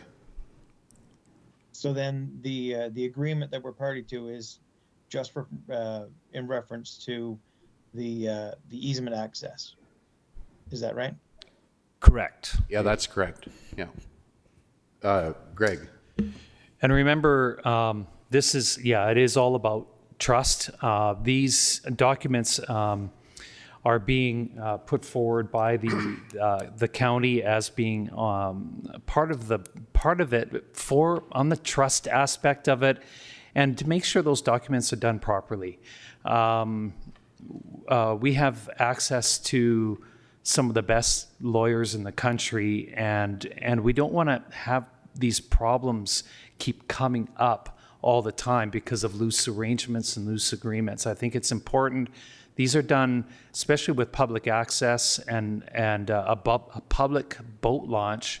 It's important for the documents to be done properly. All the T's are crossed and the I's are dotted on the documents. And I think it's important for the county to be a part of that. And I would say too, not having the history in this situation, but I think Kelly's assessment of the fact that there wasn't communication happening, things were at opposite poles in some respects for getting things done. I think that has come together very well. And I think if this moves ahead, there is potential for further investment out there, not by the county, but you know, to which we would be beneficiaries of because of outside investment that could happen if we can move this forward. So it is a bit of a unique situation, but I think it's one that is well placed for us to move ahead on. So any further questions? Someone ready to make a motion, or where are we at? Did you no, we don't have a motion, but Greg, go ahead. I'd like to make this this motion as recommended. To move option 1. Option 1, okay. Any further questions or discussion? If not, all in favor, please indicate. Opposed, that is carried. Thank you. Thank you, and thank you for the good questions. I think they're well placed, and thanks for the good work you've done on pulling this together, Lane. Lane has done some excellent work to document the discussion that's happened and pull, you know, thereby pulling people together that maybe were at opposite poles at some respects. So thanks for that. And thank you for the questions and the opportunity to provide the information and the support provided. Okay, thank you. We're running a little bit late. We have an 11 o'clock appointment with Mrs. Leona Skriver from Brooks Dog Jog. And I'm going to just indicate to council, go ahead.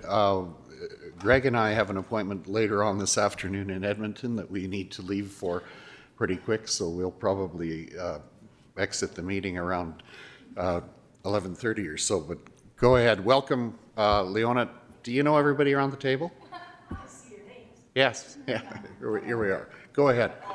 Welcome. So thank you so much for giving me the time to be able to speak to you about the community dog jog. Go closer. The dog jog. So I brought this to BAPS. So I recently retired, and I said, you know what, I want to be able to provide fitness. I want to provide recreation for the people of Brooks and area. And of course, I love my dog. So therefore, I thought, why not try to bring back the Hound Dog Run. So I brought it to BAPS, and they said, you know what, maybe the Hound Dog Run, which is a half marathon and 10-kilometer route, wouldn't be probably the best thing. So we thought, let's lower it on down. And so we did a community dog jog. And since I live in the county of Newell, I wanted to be able to support the area as well as using the path that was available to us. So I initially went to I initially went to Matt, who told me, go to Mark. So therefore, creds and everything to Mark to be able to provide me with all the different routes and everything. So first of all, thank you for letting me come here and talk about this. So this is, so we started at the parking lot area. So this was on October 5th. And why is it not? Am I clicking on here?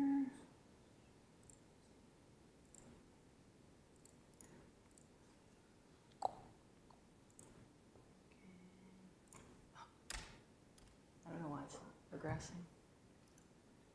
That's a good question. I hope I think you can scroll it. There we go. Okay. So thank you, Ariana. So what's up is that, so we had this, and so with the help of Mark, who provided me with a number of information, we put this together with BAPS. And so we had all this available to the Brooks and all of the different parts of the county of Newell. I'm proud to say that we had, when we had our participants, we had over 60 participants coming from Rosemary. There was a group that came from Rosemary, and then from surrounding areas. Most of them came from Brooks, but we were very happy to say that we had some of the county come in and participate in the run. Mark provided me with these routes. So what happened is that we had the staging area out here in the parking lot. We used the electrical outlets. We used for hot chocolate and music with Todd's help. We used the green space. We had individuals that came out and did some disc golf introduction to it. And it's just one of those areas that Everything staged so well. We had food provided, we had a registration booth, we had door prizes, we had porta potties that fell over because the wind was really high the day before, but they came and cleaned it up. Water station. So this parking lot out here was booming on October 5th there at 9 o'clock in the morning. These are the maps that Mark provided to me. So we started here at the county building, and then we went towards the CRA down that way for a 2 to 4K run, walk jog with dogs, and then we went from here and went out that way, towards Lake Newell resort there, and without dogs, 5 or 10K option, and those are the amount of participants as well as dogs. Dogs went that way. No dogs went that way because we had some runners who actually wanted to run this thing. And I did it again, scroll. And so here are participants. So here is just a couple of pictures that we had on there. These were our runners for 5 and 10K. They were booming and ready to go. And then of course the doggies. And then these were our joggers. And what was really cool is that a few of them actually, because we wanted to promote fitness, because we wanted to promote recreation, they actually trained for it. So they knew that they were starting here at the County of Newell building. And so it's just like one of those things, you brought a community together just to promote fitness. And and that's my grandbaby who, hopefully this goes. No, I don't know if it'll go because maybe it'll, no. Anyways, it's a clip where that's my son-in-law, future son-in-law. Okay, it won't go. So, oh, no, it is. Wait. Woohoo! So here's us using the run. He ran a 5K. Yeah! To my grandbaby who's right there. So I just wanted to share that with you because I think a lot of times we might not realize how much that path is used. And so I've gone on that numerous times. We've done the path from Kinbrook as well that is now coming in around. And seeing people on that route and seeing people just having fun and yeah, it's just a wonderful opportunity to be able to spread fitness and for everybody who's around. And scroll, there we go. We raised over $1,900. We have a number of thank yous that went out. We had people that had door prizes that donated donated products, and then we were able to give them an opportunity to put they were able to pay for tickets, and then we raised that much money. Next year, hoping that we use the new path for a 5 or 10K, because I'll tell you from here to the end of the path, it's 2.3, something like that. So it wasn't a full 5. And I actually had someone tell me that it wasn't a full 5. And I said, well, run around the parking lot. Go, go, go, go. Finish your 5. So we had some keeners, which was awesome.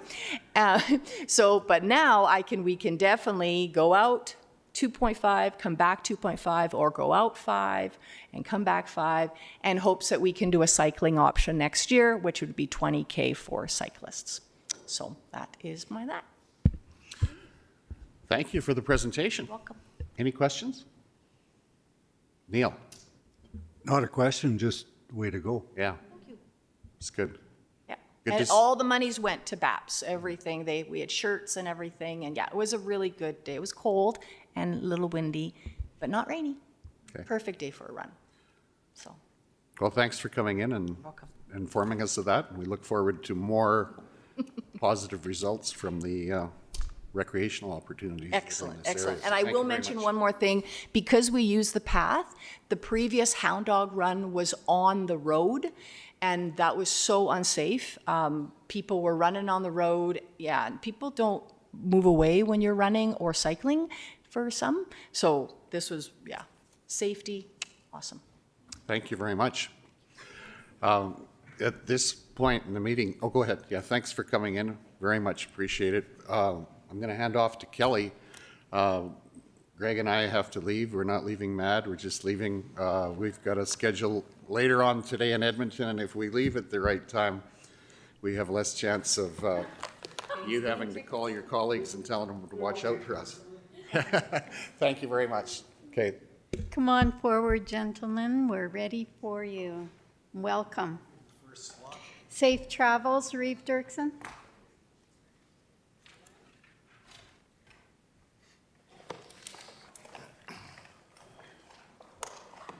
Want me to go first? Yeah, you might as well. I'll go first. Okay, good morning. Welcome. Morning. I'm more interesting, so. Prettier, too. Thank you for having us. I'm here to present the Brooks RCMP report for the County of Newell from July to September this year. So during those months, we responded to 151 complaints in the county in July, 225 in August, and 157 in September. During that time, we also completed 131 criminal record checks for county residents and issued 166 violation tickets. Some significant events during those months in the county. On July 5th, we attended a collision involving a pickup and a tractor on Highway 554 and Highway 873. The tractor was rear-ended by a pickup truck as the tractor was making a turn, and the driver of the pickup was taken to the hospital for injuries. On July 10th, we attended another collision on Highway 876 north of Patricia involving a motorcycle. The driver of that motorcycle lost control at a high rate of speed and was transported to Calgary in serious condition. I believe he might still actually be in the hospital recovering, and that investigation is ongoing. On July 25th at 11:25 a.m., we responded to a complaint of some cables that had been cut on a pivot. The pivot sustained serious damages as a result of that. Looks like the thieves were targeting the wire outside of from the pivot, and it's kind of strange. I mean, we get a lot of copper wire thefts in Alberta, but I really haven't heard of too many pivots being targeted, so that was different. That investigation is still ongoing. On August 2nd, we attended a 4-vehicle collision on Highway 1 near the entrance to JBS Canada. There were minor injuries reported, and 1 person was taken to the hospital. 2 of the drivers were charged with failing to yield to a motor vehicle under the Traffic Safety Act. On August 17th, we responded to another collision at Highway 1 and Highway 36. It was a semi crossing the highway in the fog, which collided with a car. The fire department was able to extract a passenger from the car, and they were transported to Foothills by Stars. And on August 20th, we got a complaint of a theft in progress of some more copper wire at an oil field site. We got a really good description of the vehicle, and I guess the vehicle was spotted last out by Castles on one of the canal roads, and we ended up finding that vehicle. There was 2 occupants inside of it, and they were loaded with copper wire, which they were trying to strip. But we were able to track that copper wire down. It was stolen from the Hutterite colony out in Lomond. Actually, when we talked to them, they graciously requested that we donate it, so we took it to the recyclers, and I think the money went to BAPS actually. So, but you know, I think I ended up taking it. It was about $500 in scrap, but I mean the cost to repair or replace that is, we're talking thousands of dollars. Same with the pivot. They might get $200 or $300 in scrap from it, but you know, that's probably $10,000 or more to repair that pivot. On September 5th, we had a report of an intoxicated semi-driver on the highway, Highway 1. We located the vehicle and did mandatory alcohol screening with the driver, and he was arrested for impaired operation of the motor vehicle. On September 11th, we responded to a break and enter out at the CNRL plant, and during the investigations, we located a red Ford F-350 that was left in the yard that was previously reported stolen, and they ended up stealing a blue Dodge truck with tools from that property. And then we later located that vehicle in Redcliffe. I don't know why I'm having trouble speaking today.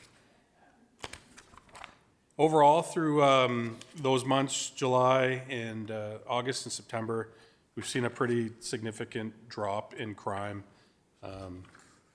30% property crime reduction in July. Again, in August, 30% property crime reduction. And September, 31% property crime reduction. So that's good. I did mention, like, we still do have property crime in the area. Fortunately, on some of them we've caught those people, and the copper wire strippers that we found, they're actually from Drumheller, and I haven't heard that they've come back after their interaction with us, so that's good. That's my report. If there's any questions, I'd be happy to answer them. Questions? Thank you, Sergeant. Adina? Yes, don't let him off the hook.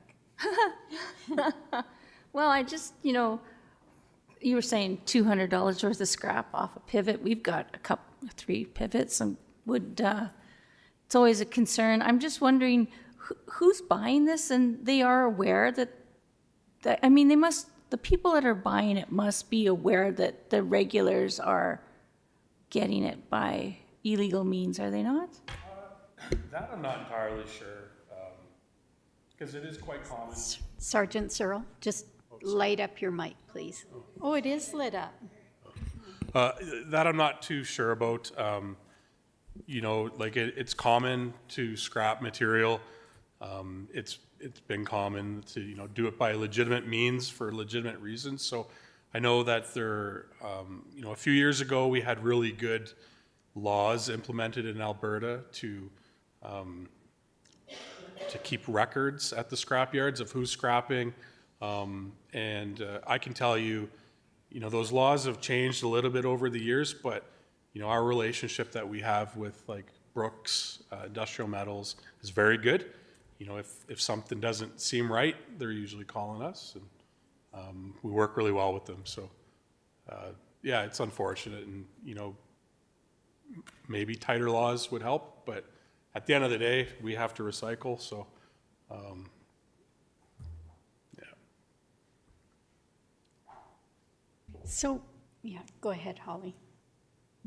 I had 2 questions. The first one was the collision on July 5th between the tractor and the truck. Who was it? Was it the truck was in fault, or was it an issue of lighting or signage, or what else it would be? I believe that the tractor was just making a left-handed turn, so it was probably slowing down, and they were rear-ended. So. Second one, is there a way that we could get a copy, or I get a copy of all the accidents that happened at Highway 36 and number 1, since we're looking at trying to get some action there? Is that an available report? It is. It's the best the best people to talk to would be the province. So any collision that is reported to us, we submit to the province, and they keep track of all that. So they would have like extensive records on any collision, any location in Alberta, actually. Lynette.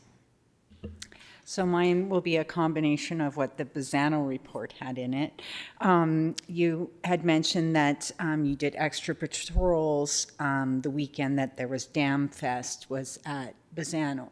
So my question to the Brooks detachment then is, for us to get like, well, here's my example. Patricia Rodeo weekend was pretty crazy in the hamlet of Patricia. So for us to get extra patrols on that weekend, do we need to request that, or do you already do that and these guys just knew when you were in town and when you weren't? Yeah, historically, I mean, I've been here for 11 years now, so we've always had communication from Patricia Rodeo, for example, on when it is, and I believe they did as well this year. So we were aware that it was happening. It's just a matter of resources. We can't plan for what else is going on that night. So I did put out a request to the watch that was working that night to make some extra patrols there. I'm not sure if they did or not, but if they didn't, I would say it's probably because something else came up that prevented them from doing that. So. I just had a couple citizens that wanted me to bring that forward so that it was noted. For sure, yeah. And we actually, like, we love going out to things, and obviously we want to help make those events safe. So, yeah, our plan was to go, and I'm not sure if we ended up going or not, but we will continue to plan for that every year. So, Thank you. Any other? It was a good time. He was probably one of the troublemakers. Probably the troublemaker, yeah. Stay away, boys, stay away. I guess, sorry, I did have one more thing. That the Safe Communities Coordinator, Kelly Sanford, she actually did a lot of really good work last week to set up a talk at the high school. She organized it, got a grant, and brought in a presenter from Calgary who was a former Calgary police officer who had her life significantly changed by an impaired driver. So she gave a presentation and talked to about 1,200 high school students last week, and I'm told that it was very impactful, meaningful, and hopefully resonated with some of those students. Good. Thank her for that work. That's awesome. Adina? I just had a question. I understand any kind of drug charges are a federal charge, is that right?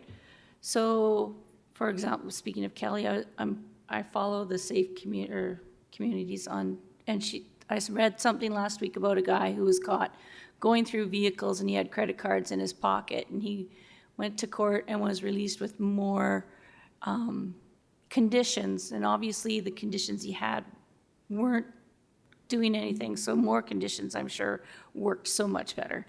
Is that a federal or a provincial charge? Or his breaching conditions? Well, so that would be theft under 5,000, right? I believe. So that, and then yes, and then the condition. Yeah, so like all charges are criminal, which is federal. It's just a matter of how they're prosecuted, if it's in federal court or the provincial court. So I would say 99% of the charges that police lay end up in provincial court, and drugs are one that are prosecuted by the federal crowns. Think of any others?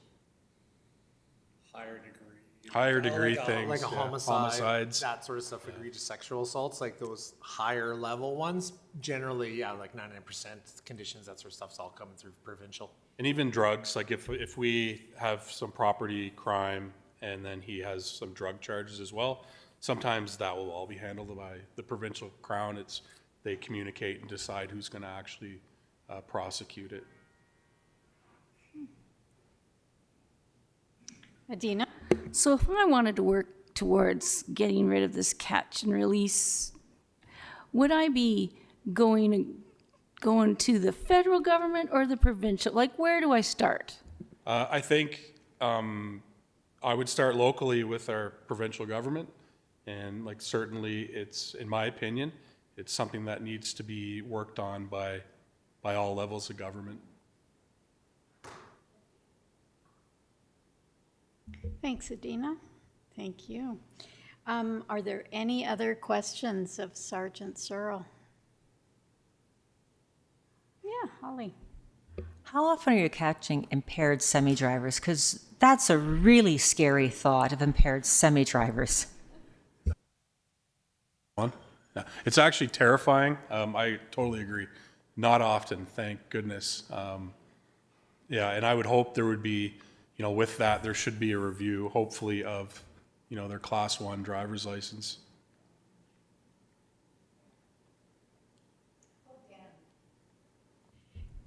Go ahead, Dan. No question? Nope, nope, wasn't trying to ask a question. I was just scratching my foot. Oh, okay. You're allowed. We have Dan up in Edmonton online. Dan Short. Seeing no other hands up, we'll go to the Bazzano report. Sergeant Schmidt.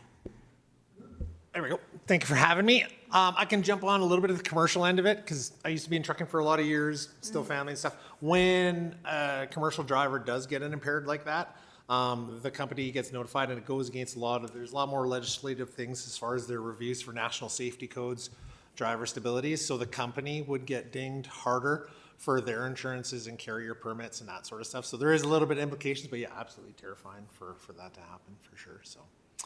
But for the Bassano report, the crime numbers are, county numbers, so essentially the same crime reports of like 30% kind of noticeable drops through July and August. For Bassano detachment itself, we don't get the amount of files that Brooks does, but we do get some significant ones. We noticed in July we were having a lot of landlord-tenant issues in the community of Bassano too, so we kind of worked with a lot of the residences kind of reviewing the Landlord Tenancy Act. It's mostly a case of where the landlords aren't really informing themselves on their rights and the tenants, and it gets this ambiguous disputes back and forth. So we're able to navigate some of those. One that stood out kind of for Bassano in August, we had an assault with weapon. It was at a hotel. 2 roommates were at one of our hotels, got in a dispute over a can of tuna fish and whose it was.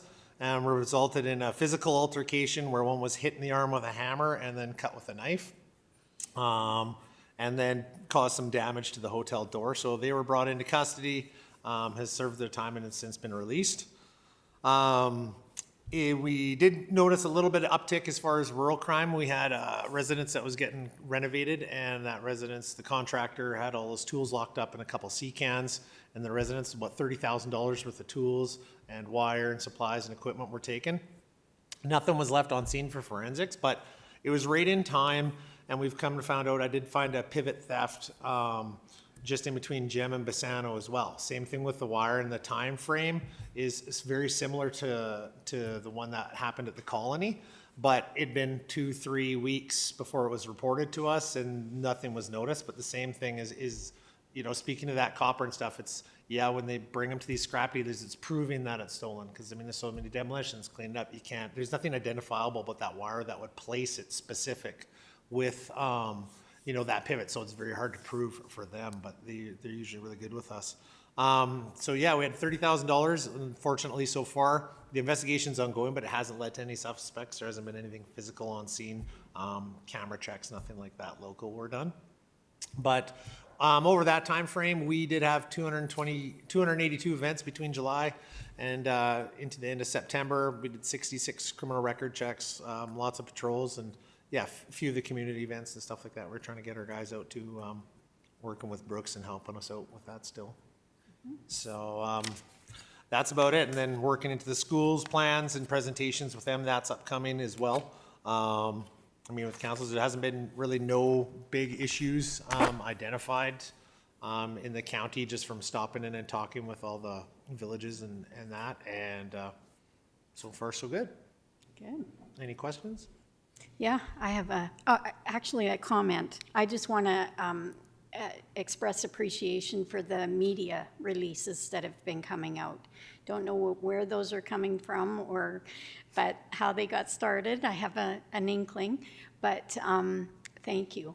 I think it's beneficial to all of us that do the work around here, and also to our ratepayers that see them out there and go, pause for cause. So thank you for I know it's added work. I know it's tedious work probably to put those out, but much appreciated. Thanks. Thank you. Holly. It actually saves work in the long run, by doing them right, keeping everybody informed. They have questions they want to know. I think that's something as an organization we could always do better, and I think, Brooks and Bassano has been trying to push that out a little bit more as much as we can. Push the envelope on it. Thank you.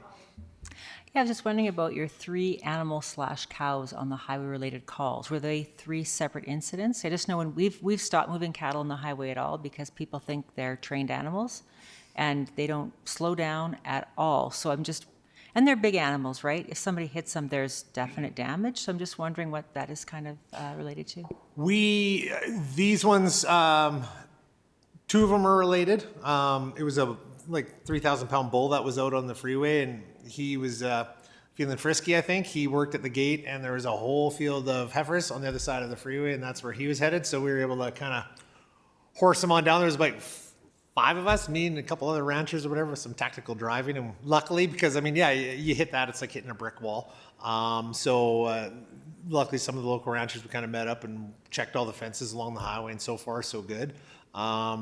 Yeah, we found one with a steer with a bunch of barbed wire wrapped around its neck too, just kind of walking around the highway. Must have got it in the field, so we're able to get it untangled and save probably about $3,000-4,000 worth of meat right now. So, but yeah, that's kind of generally the land share when they're out on the lease land. It doesn't matter how good the fence or the county, Texas gate is. There's always one Houdini in the batch that seems to find its way out. So. And it's interesting, there's a lot of grassland right around the number 1 highway too, so. Yeah. And just to be noted, those were not Christmas cattle this time. They were not. I can assure that. I'm always cheering when it's not ours. Finally, it's like your kid not doing something wrong. Right, that's right. Dan has a question. Yes. Mm-hmm. Not a question, just a comment. Similar to what you were saying, Kelly. I don't know how often you guys hear this, but you probably don't hear it as often as you should.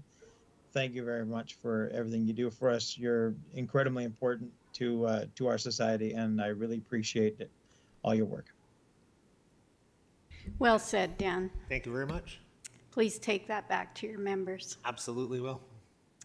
Any other questions for the gentleman? Yes, Adina. Well, it's not a question, but kind of a comment. 52 bales stolen in one night. That was somebody well prepared. Hey, because I know our bale picker, holds 8, I think. So that's a few trips with the bale picker to take 52 in one night. Yeah, I think even if they came with a flat deck, you're still looking at least 2 trips. So that one, it was basically a report, and they're like, hey, we noticed 52 bales gone. And I think they took about 3 weeks of investigating on their own of, well, did you ask so-and-so to pick them up, or did you ask so-and-so? And nobody kind of knew where these went. So, is it like a targeted theft? I don't know, or a misinterpretation or what? They weren't really sure, but I'm like, we wanted it noted to at least kind of track it to be able to see it. Because, yeah, that's not a small endeavor. You're bringing out a lift and everything else to it for sure. And that's a couple-hour process minimum, so.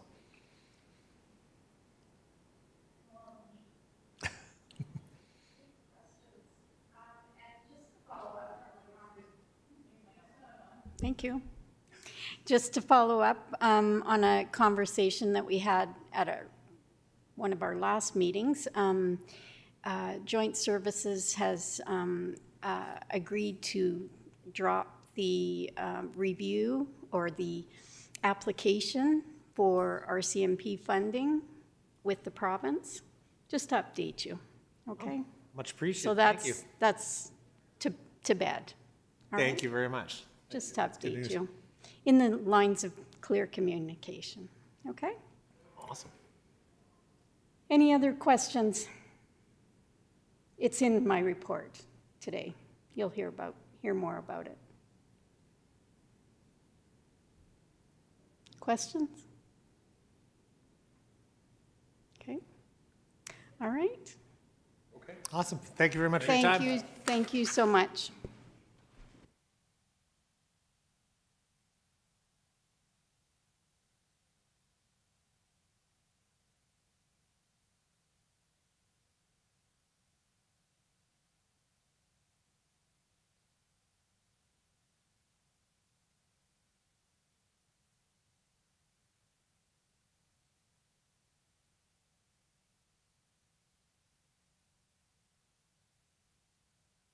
So let me finish the conversation then right now. Okay, so we passed a motion to do a joint application with the province on funding a review of the RCMP service. And it was jointly between the local municipalities at Joint Services and the County of Newell. Matt was put on as the lead to research the application. And when we met, I'm going to say it was 8 months ago with the RCMP, they had questions around it. Are they doing something wrong? it was obviously something that they wanted to talk about, so we did talk about it then. And just last Tuesday at Joint Services, Matt, do you want to give your report? Thank you. Yeah, so police transition grant, if you recall, we wanted to see what the current service levels were, what they're costing, and this grant was supposed to fund a feasibility study to see what could potentially change. You know, what are the other models out there? As part of the grant application process, you get to meet with the Municipal Affairs grant advisors. In our first meeting with them, they made it very clear that the grant program was intended to supplement, not entirely fund, the feasibility study. And the questions that we were looking for answers to would cost a whole lot more than the $150,000 that was available through the grant. So the question then comes back to Joint Services. Do you want to go back to your individual councils and look for the money to fund getting those answers? Or the other information that was key that we received from the grant advisors was for the county and the smaller municipalities, so the town of Bassano and the villages who do not have a policing contract in place, policing for us will always be a problem for the province. So read into that whatever you want. So whatever the province is going to do for spinning up the sheriffs or a provincial police force, they always have to provide the police service for us. For the city of Brooks, it was a little bit different, but not much. So Cole's notes, if you want to spend more money, we can continue. And if you don't, you can sit around and wait and see where things go with the province. When we asked the grant advisors, because I'm always interested, who's going to do this work for us for the studies, right? So are there good outfits out there? And provincial employees are very disciplined when it comes to providing recommendations. And they said, well, the program's so new, the only ones who have seen it through to completion, really, they pointed to Grand Prairie. And Grand Prairie, for the first phase, they said they spent around $250,000. And then they had a second phase. So the recommendation I provided to Joint Services was that you withdraw applying for the grant. And that was the motion they made. Thank you, Matt. That's much clearer now, I think, than my quick assessment. But the gentleman, because of the timeliness of it, I think it was important that they heard it, and now you're up to speed on it. So unless there's a motion to instruct Matt to go forward with it, we'll just leave it at that then. Okay. All right. Carrying on with our agenda then. We're down to 9.2. Kelly? Yes, go ahead. I just also want to point out that I have class at 1 o'clock, so I'm going to have to leave here fairly quickly as well. Okay, all right. Is there anything on here that you want to be a part of before you go? I don't think there's anything that's crucial for me to be part of, no. Are there any reports that you want to give before you go? No, I did stay at the end of the Alberta Municipalities, and I'd hoped to get a little bit more from the ministerial questions, but like it always is with those things, there were questions, there was talking, but there were no answers. So the only report I have is that politicians were being politicians. So yeah, unfortunately, no new information coming out of that. Okay. All right. Thanks, Dan. And thanks for attending as best you can. Much appreciated. 9.3, RMA Convention. Ariana, is that you? It is me. Yeah, so in the RFD, we tried to get meetings with, I think it's 5 different ministers. We're successful. We've got one with agriculture and irrigation on the Monday, November 4th. And then RCMP K Division Commanding Officer. They don't have a time yet, but they do want a list of attendees.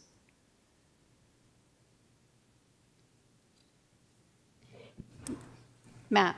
So hot off the press and in my email inbox is confirmation of the date and time for meeting with K Division. It will be Tuesday, November 5th from 3 to 3:20 in Salon 1. So we will have Ariana kick a meeting invite out to those of you who wish to attend, but I do need to confirm attendance. From admin, it will be Mark attending in my place. I imagine REEVE Dirksen would be another attendee, and yeah, for RCMP K Division.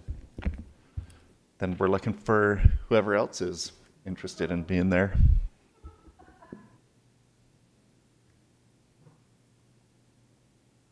Okay, we will wait for that meeting invite unless there's interest at the table now. Adina, sorry. I didn't see your hand. And I need to confirm today, so if there's anybody else. Okay, so confirmation is today. If, Dan, are you at RMA next week? Yeah, I'm going to be there. Okay, Not next week though, right? It's the week after next. the week after, okay, Yeah, the okay. week after. Yep. I'm going to be there. All right, thanks. And yeah, I can go to that meeting too. Okay, so REEVE and Dan, anybody else? 2's enough? Okay, all right, thank you. And the ag minister, we don't have a time for, is that what I heard? Or we do have a time? We do have a time for that one. It is Monday, 4 to November 4th, 4 to 4:30. Many of you are attending the EOAP course, which goes until 4, and this meeting's at the legislature, so take that into account. I will send out an invitation for that one if you don't want to decide now. Okay. Holly? Because Kelly and I are driving up that day and Arno's taking a course, the 3 of us are all free, and we're on the CDC South Committee, so it makes sense for the 3 of us anyway. I don't know about, Neil's going to be going to class though, I think. Yeah, I think 3's good. Yeah. Okay, so there's your answer, I think. Unless we've just voluntold the REEVE without, without his approval, but otherwise, let's go with that for now. And we have our agendas for both engagements. Yeah, thanks. Holly? Is it too late to request to meet with another minister? I'm wondering about Rebecca Schultz, our perennial favorite. Well, she hugged Neil really hard, but anyway, I'm just joking. It doesn't hurt to ask. What is your topic of What's discussion? topics, yeah. Water Act.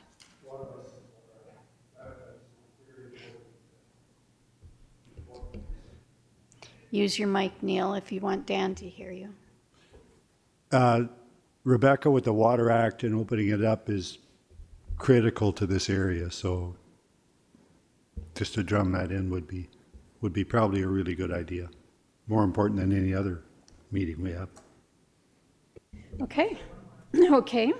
The Minister of Transportation, did you get the note I sent you? I did.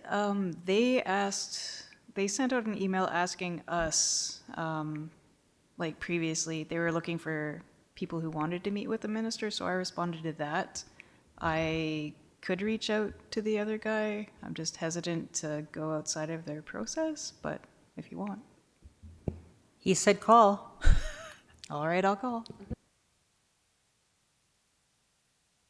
Oh, this is I talked to the Chief of Staff of Devon Dreeshen, saying we'd been requesting a meeting for 3 years and hadn't ever received one. And he said, here's my card, call me and we'll set something up. So since I didn't think it was my role to do any phone calling and arranging, I passed it on to Ariana.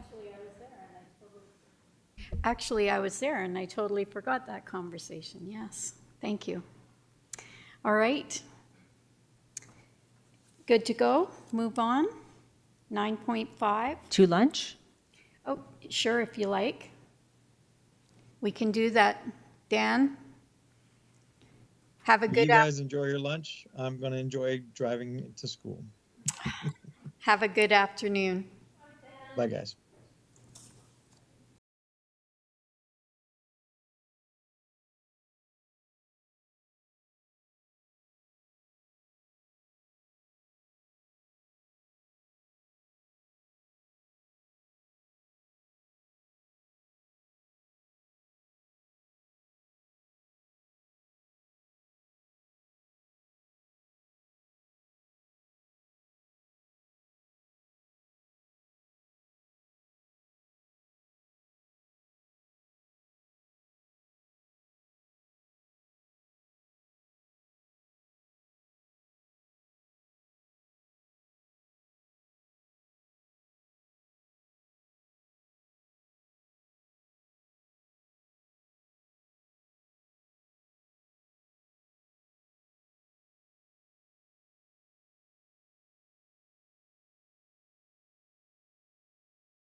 And call this meeting back to order.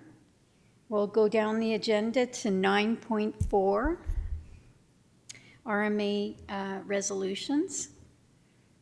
And they're in your packages. So let's start with the first one and just see if anybody wants to talk to it. Of course, we get the full meal deal when we're there.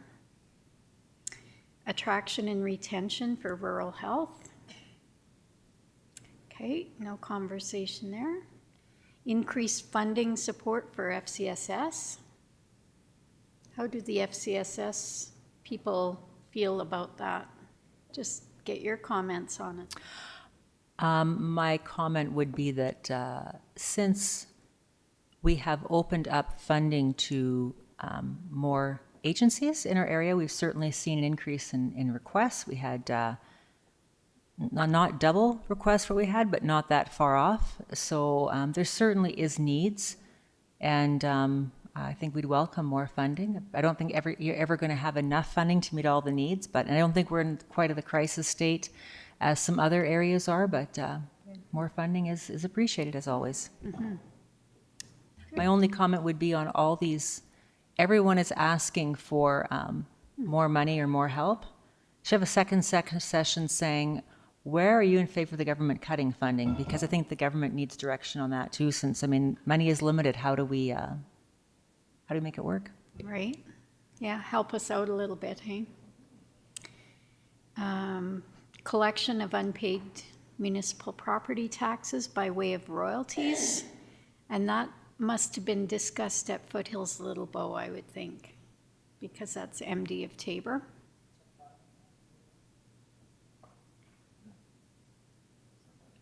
What was your question, Holly? I was wondering if Matt had insight on that. I mean, it looks like a good thing to make people pay for their unpaid taxes any way we can get it. So by way of royalties. That's right. So the government collects royalties off these, right? So why not repay all the municipalities the taxes they are not receiving? Because the municipalities are out more than anybody else. Mm-hmm. The government takes the royalties and we take the tax hit. Mm-hmm. Okay. 4, Municipal Government Act to designate police funding. Any discussion there? Matt? Mm-hmm. So the other 2 requisitions you get are from the Newell Housing Foundation and the school. So you get told what you're going to raise. You raise it in municipal property taxes and you transfer it to organizations. The police levy is an excellent candidate to be labeled as a requisition because as it shows up right now, it shows as an operating expense line and you don't have a service level that you provide from policing and you don't control what that number is. The province tells and we raise it from taxes and give it to them. So this one makes some sense. And I think it specifically says somewhere that you can't identify it. So we want to push back on that. Mm-hmm. Go ahead. Yeah, and just for some context, there were many municipalities, the county of Newell included, who said we don't care that we can't label it as a requisition. We're going to at least highlight it on our tax bills as a separate tax rate. We've since come on side with the act, but for 2 or 3 years there, we did highlight on people's bills or tax notices the police levy equivalent. Mm-hmm. Tax credits for volunteer firefighting. And that's coming from District 3. So they used to get a 17% discount. Do they still not get that on their T4s? 10, it's 10 now? Okay. I thought when reading the material they were getting 3. Yes, they want 10, but it's 3 currently. Okay. Too bad Dan's not here to comment on that. I'm sure no one would say no, but is that I'll be curious what how that works out tax-wise to the government. I just have no idea what that means. See, and municipal councillors, until about 2017, we used to get that same discount, yes. And then the federal government clawed that back.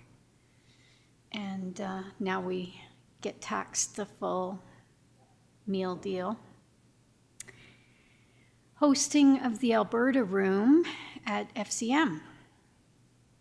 So are they asking for money here? No, it wouldn't showcase the event during, yeah, go ahead.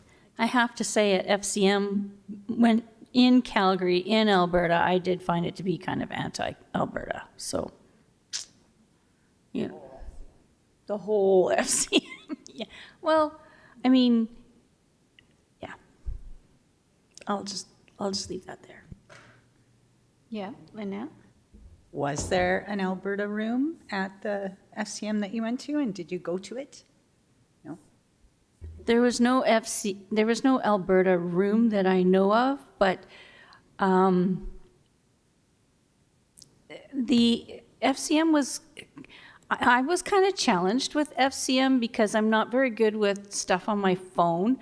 And so if you didn't have the app downloaded on your phone, you knew you knew when things were because they had that on the wall, but you didn't know what the room number was because that was on the app. And also to vote for anything, you had to vote from your phone. So for example, Arno doesn't have his County of Newell email on his phone, so he wasn't able to vote at all for anything. So it was, and just the fact that we heard from, like Elizabeth May was there to speak, and Trudeau was there to speak, and Jagmeet spoke via Zoom, but we didn't hear, it's in the province of Alberta, and we did not hear from the Premier of Alberta. I thought that was, you know, a little jaded. Yes, okay. Improved water license approval and compliance processes. District 2 put it forward. I think that's an important one because it's looking at oil and gas, you know, use of fresh water, how to best use our water resources. I thought that one sounded good. It's good to keep it on the forefront. Absolutely. We'll hear more at RMA. The next one is railway fire mitigation. It's always an interesting relationship. Go ahead. Is that not federal? Railway is, yes. And it says advocate for the governments of Alberta and Canada to work with railway companies to enhance wildfire mitigation. So it's calling on all three levels of government to step up and... Holly?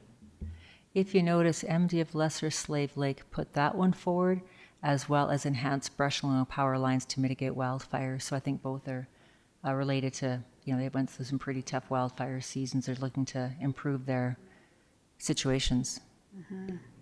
Yes. Increased accountability for engineering firms operating in rural Alberta. What, are we getting the shoddy ones out here? Is that what that says? MPE will not like to hear that.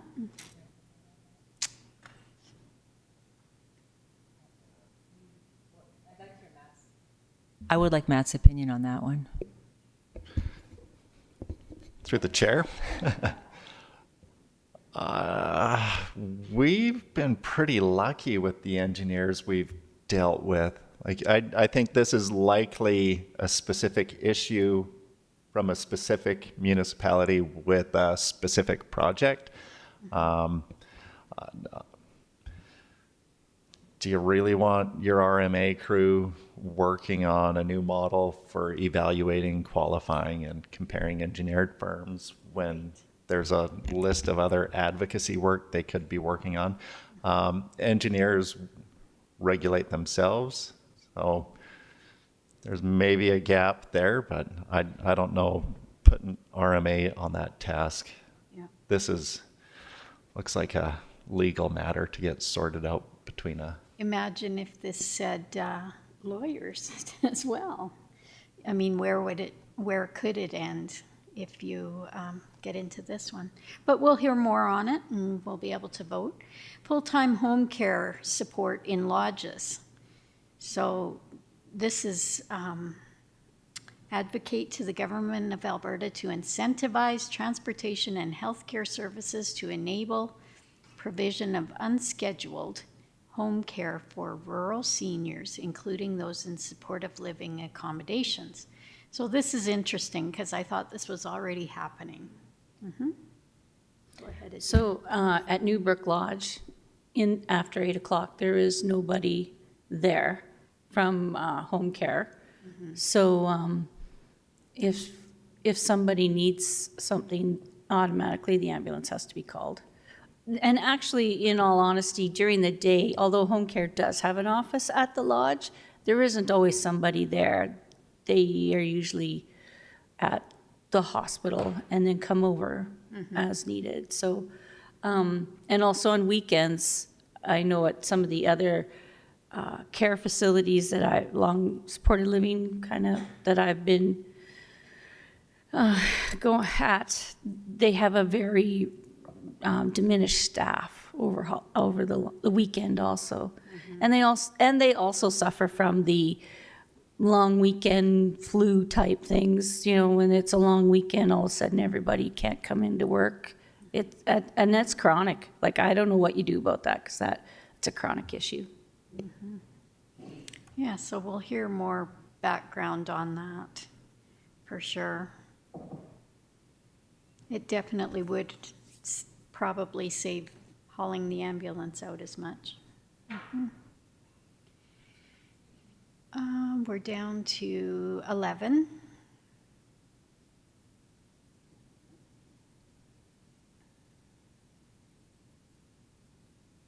This again is the wildfire that we've heard about already. So to me, it's almost very localized, but we'll wait and see.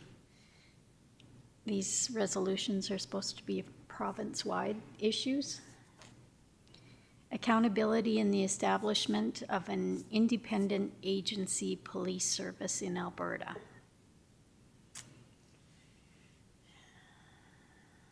Yes, Holly. It's a little tough because we're told the RCMP is short something like 400 positions in Alberta, or was, because they can't hire enough staff. So how do you balance it out? People say we shouldn't have an independent agency, but if there's not enough police dealing with the issues at hand, what do you do? I don't have the answer. I'm just not sure how you deal with that if the RCMP is just short. Mm-hmm.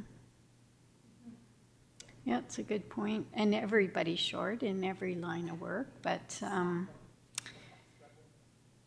Adina? I think, though, we're starting to see more and more,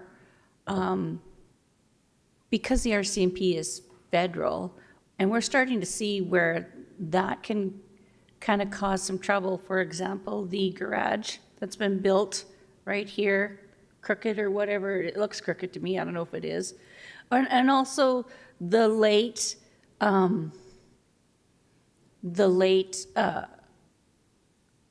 action taken in Jasper, because it's a federal, provincial, or federal park. So then they got to decide whether or not, when and who somebody came in to fight fire. Like, we're starting to see more areas where, you know what, because it is the federal government, it does affect us. Mm-hmm. Yes. Oh, thanks. Go ahead, Neil. Yeah, this policing one, it really, as far as I'm concerned, is just trash. At RMA last year, we had 1,300 people stand up, and not one person, none of you guys or anybody else, stood up in support of a provincial police force. Provincial government goes ahead anyways. The RCMP had staffing and recruitment issues, the same as Calgary City Police, Medicine Hat City Police, police colleges. Nobody wants to be a policeman. That's not anybody's fault. Since then, the RCMP, in their news releases, believe who you want, say that recruitment has increased and they're quite confident they can handle this. So, and I really have personally not an issue at all with these kind of officers that we have around here, and I don't know anybody that has. So why would we even support the province setting up another bunch of sheriffs?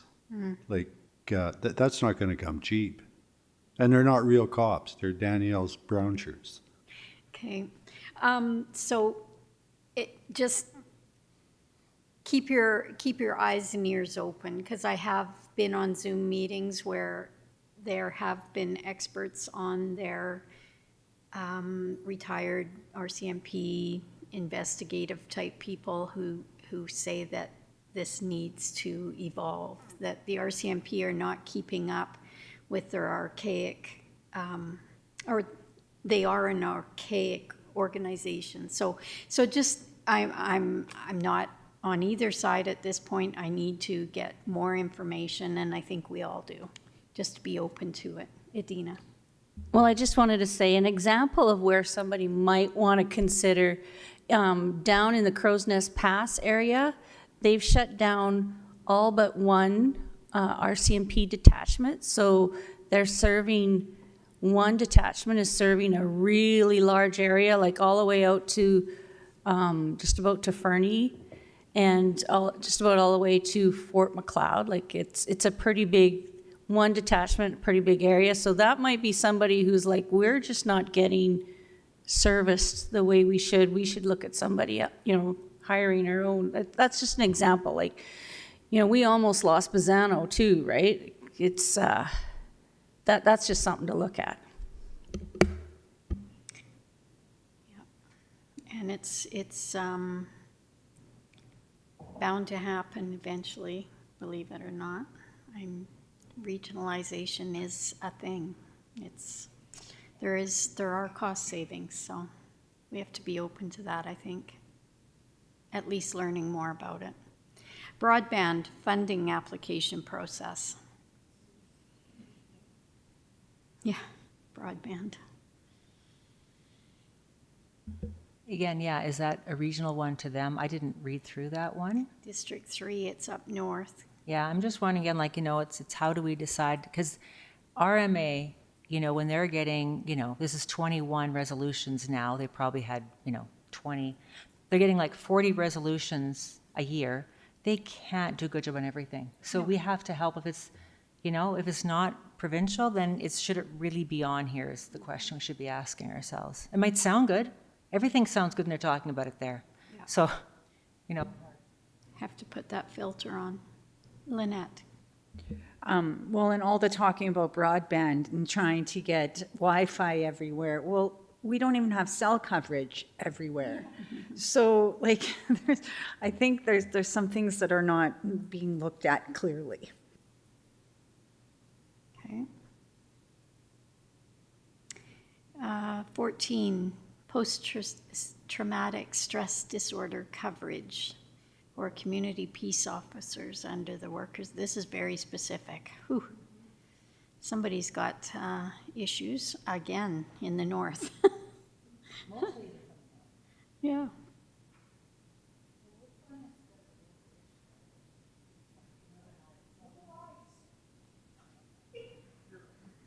$15, understand the criminal.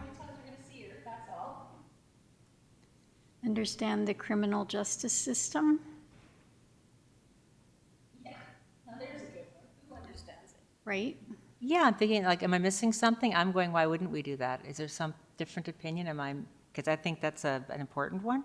Have a collective knowledge of how the system works. Well,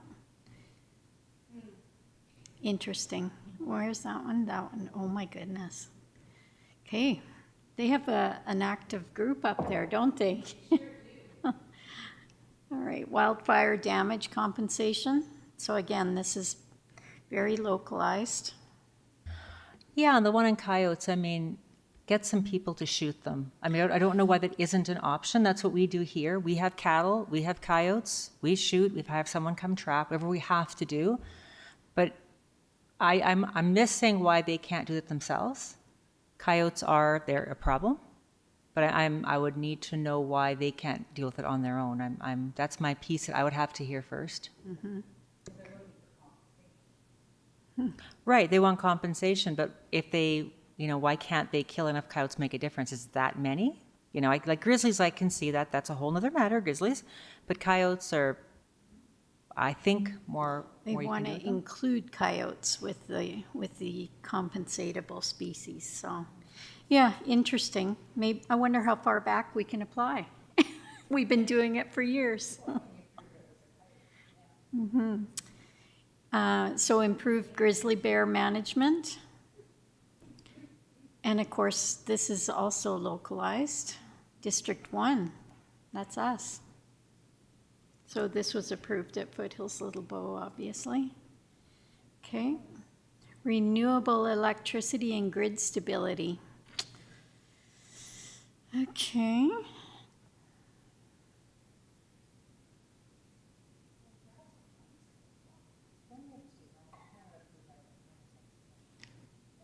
Put your mics on so we can all hear.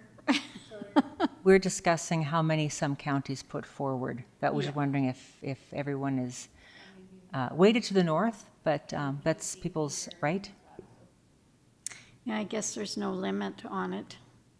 Exemption from Food Banks Canada Standard of Excellence. So we will hand out, I'm not going to say what I was thinking. Probably a good idea. I'm just going to say it sounds kind of localized. It's very rural. Can you imagine, though, handing out substandard food to our residents? Like, there, I said it. Like, I don't know. We'll have to learn more about that one. I believe they were saying the small food banks can't meet the standards of excellence and accreditation requirements due to their size and staff. Therefore, they're not eligible for some of the grants because they haven't reached the standard. And they're saying the northern food banks are exempt, so the small rural food banks should be exempt as well, so they can still access the same kind of funding. Okay. And does it identify rural? Does that include Brooks? That's my question. No, it doesn't identify rural. Shrinkflation causing waste increase. Have you noticed this over at the landfill, Neil? Okay. Do you know what they're saying, Neil? Yeah. Let's say, how you used to be able to get bacon for 500 grams and now it's 375. And it's the same price or less, right? But there's more packaging and more packaging, but... Or 12 hot dogs and now you get 9. It's shrinkflation. What this policy is, because shrinkflation is causing more things to be thrown in the landfill. Mm-hmm. So they want to say you can't, and I don't think that's probably feasible to... I mean, it might be true, but I don't think you could feasibly ask them to pursue that.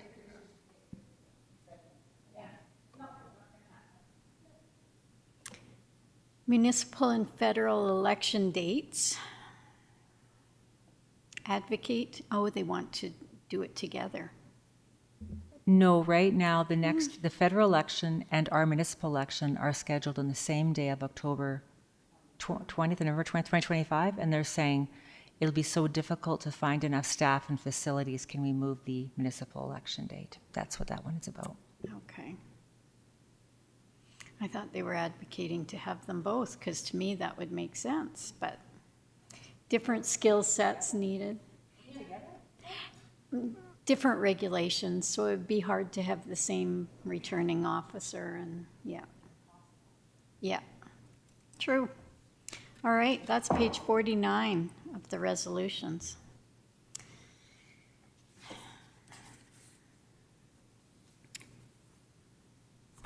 Nine 9.5, call for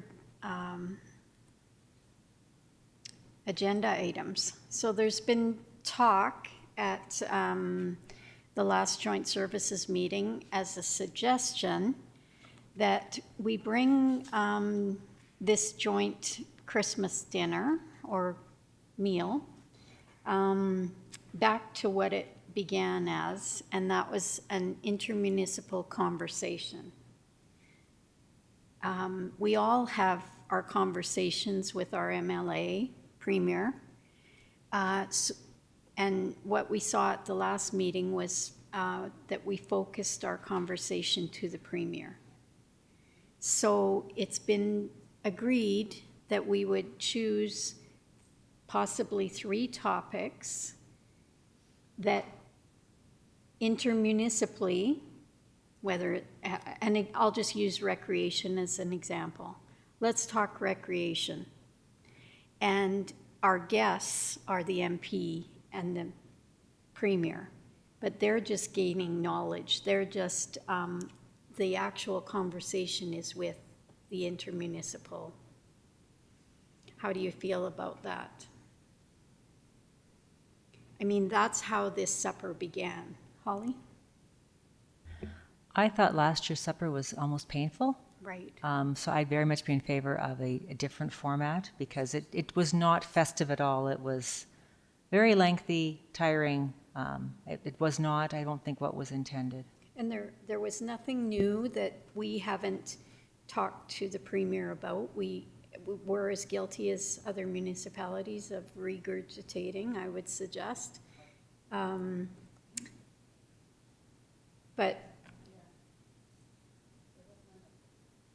sorry? Okay.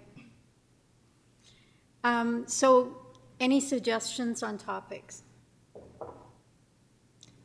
If you put that filter on it, intermunicipal, so that would be Dutchess, Rosemary, Bassano, City of Brooks. Could be fire, recreation, housing, food bank. Food bank serves our whole region.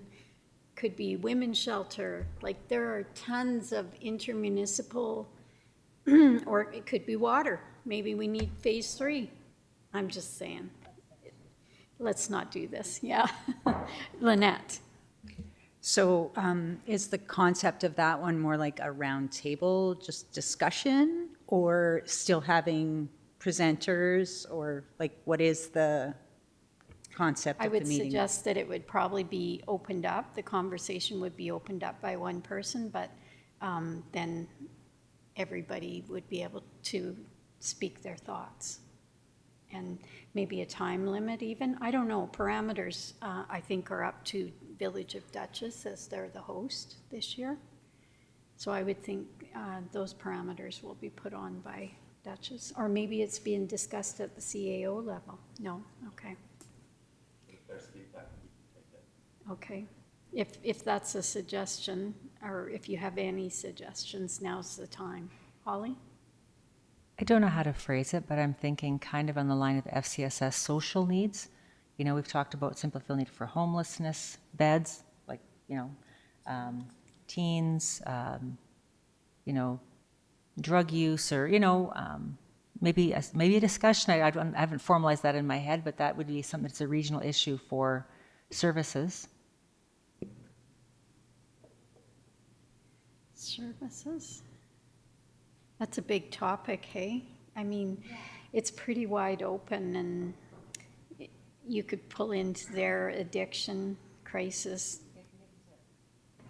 Might need to work that down, but in terms of a regional topic, I mean, that's one that I think everyone has a concern to some degree about something. Mm-hmm. Adina? Would this be a time to talk about the one clinic model, or is that not? So one clinic model has been put to rest as well. Mm-hmm. Yeah, joint services, it came time to put money on the table again. And similar to the RCMP discussion, it just fizzled. So that is, that's where that is at. And that just happened as well. Okay. Lynette? I don't know if this could be a fairly small discussion, but the transportation, like even our handy bus, and just, we talked about it at the rec meeting the other night, and not everybody at that table even understood how the bus works, right? And how the costs are and stuff like that. So just that could be just an information piece too. Okay. The handy bus, the schedule, and the service that it does offer. And Brooks has a bus too, right? So how do they work in tandem? Do we know what each other is doing? Can we?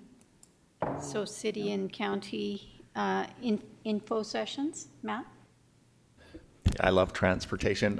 Shortly after starting at the county, there was a big regional push to look at transportation and how we can do things more efficiently. There was an engagement. HDR out of Calgary came in and got everybody together and explored options. So, you know, we could take that report off the shelf and... No. Just explaining how the county handy bus works for possibly people wanting to use it. And maybe right down to the dollars and cents of how much it costs us that ratepayers fund. That might be very informative. Absolutely. And that is a regional service, so I like it. Yeah. Anything about Shortgrass? Anything there that's a regional service as well that is not often talked about? And maybe that's a question more for Petra. I don't know. You can think on it. I did just put you on the spot, so. Mm-hmm.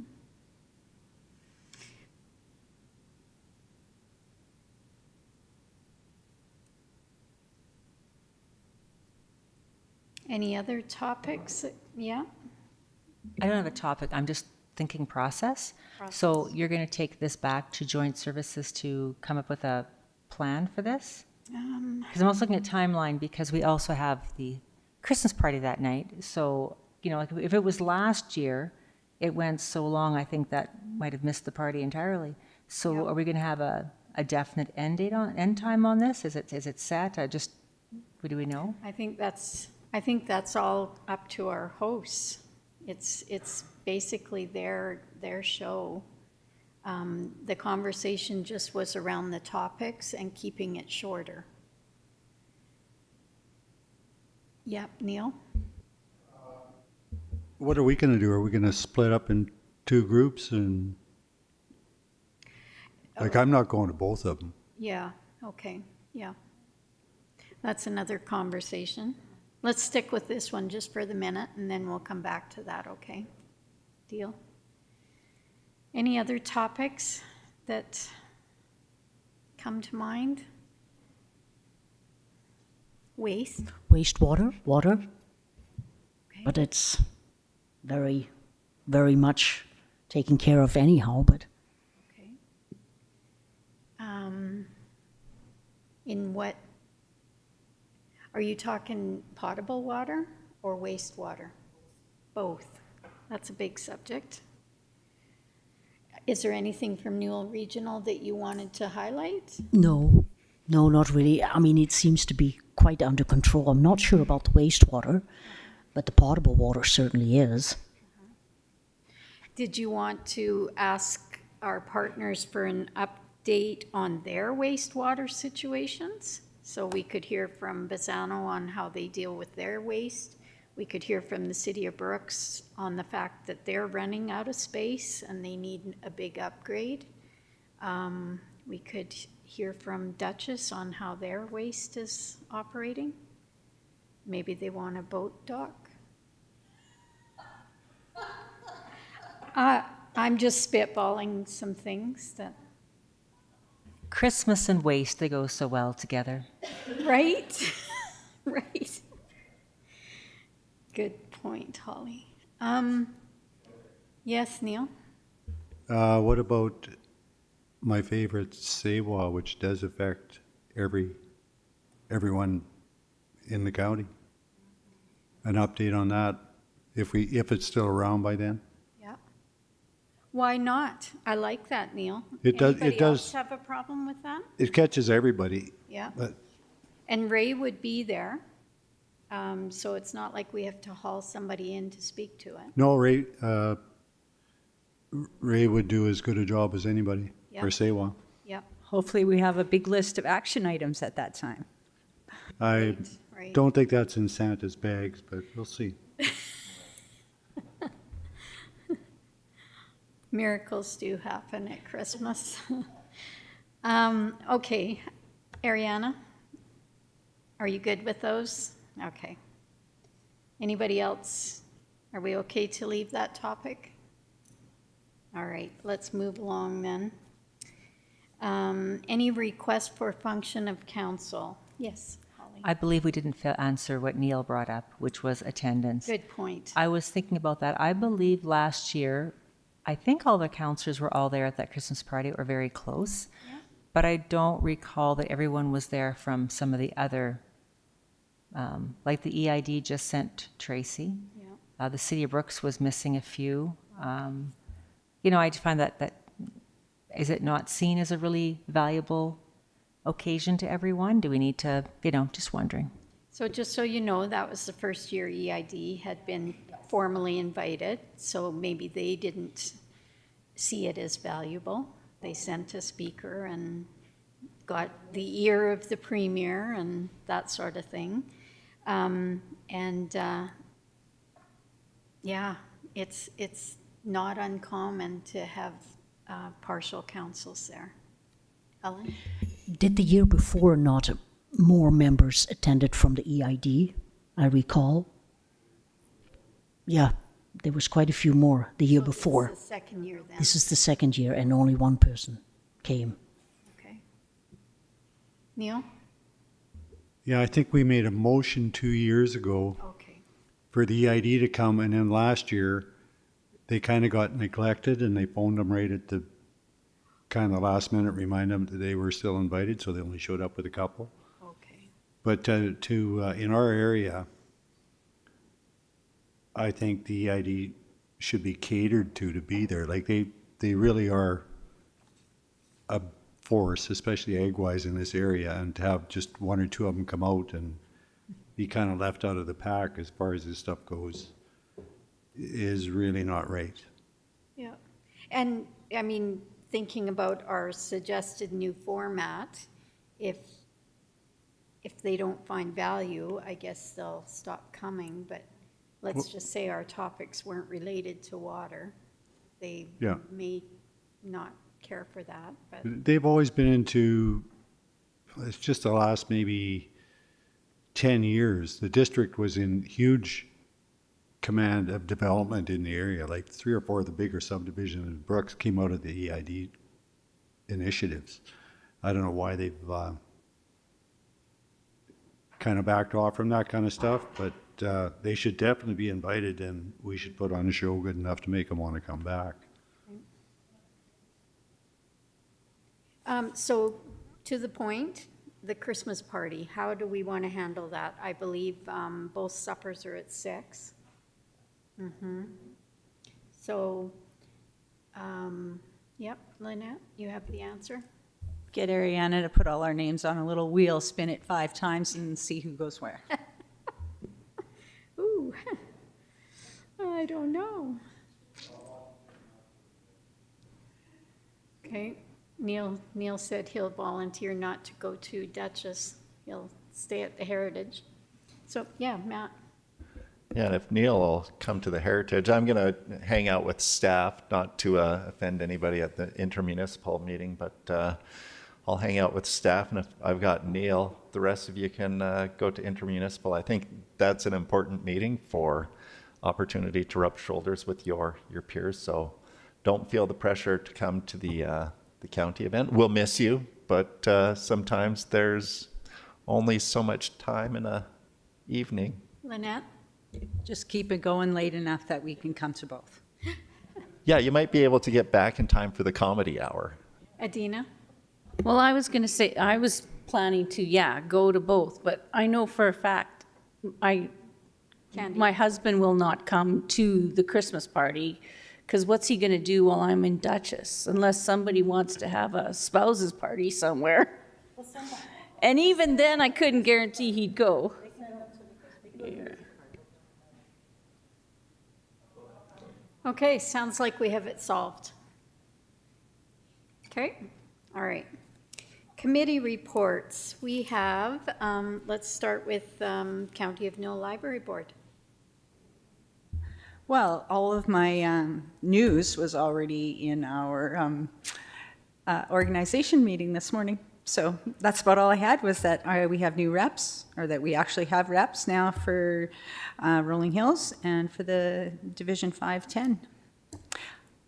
You want to hear Shortgrass? That news was also spoiled by Sandra, because the C-Readers pens that were donated by Community Futures that read, it's a little pen, you can run it across printed word, and it reads it in 4 different languages, whichever language you select. And that was my news, but they were all spoiled.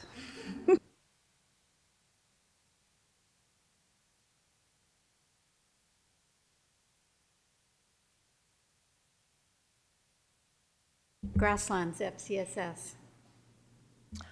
Well, I didn't think I let people know what the funding was. I think last time I said that we were going to be doing all the funding. So we did give all the funding. Everyone who requested funding received close to half to full amounts, depending on what the, we looked at things such as how much fundraising they had done on their own, how much of the community they were reaching, if they covered groups that weren't otherwise supported in different ways. So we made our best recommendations. It took us about 2 hours to make the recommendations. So our board really talked out. I think any of us could justify why we did or didn't fund to the amount that was requested. So it was a really good process, much lengthier than last year, but definitely better. And I was really happy with the outcomes. And it might have been my funding what I would have chosen, but it was a really good discussion, and I think really well thought out. So good work to everyone who involved.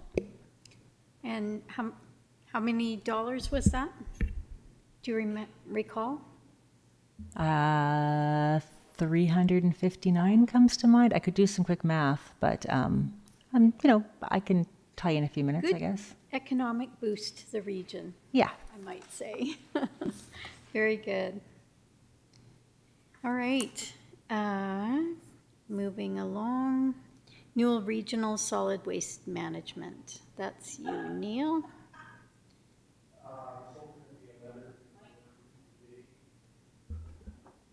In response to the letter that we sent to the landfill, unfortunately, the meeting yesterday was canceled, and I didn't want them to send it until I read it, because I may have to use my veto vote if I don't like it.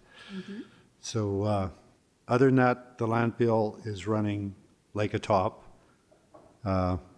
There's an extreme amount of money out there that we have to find a good place for. Other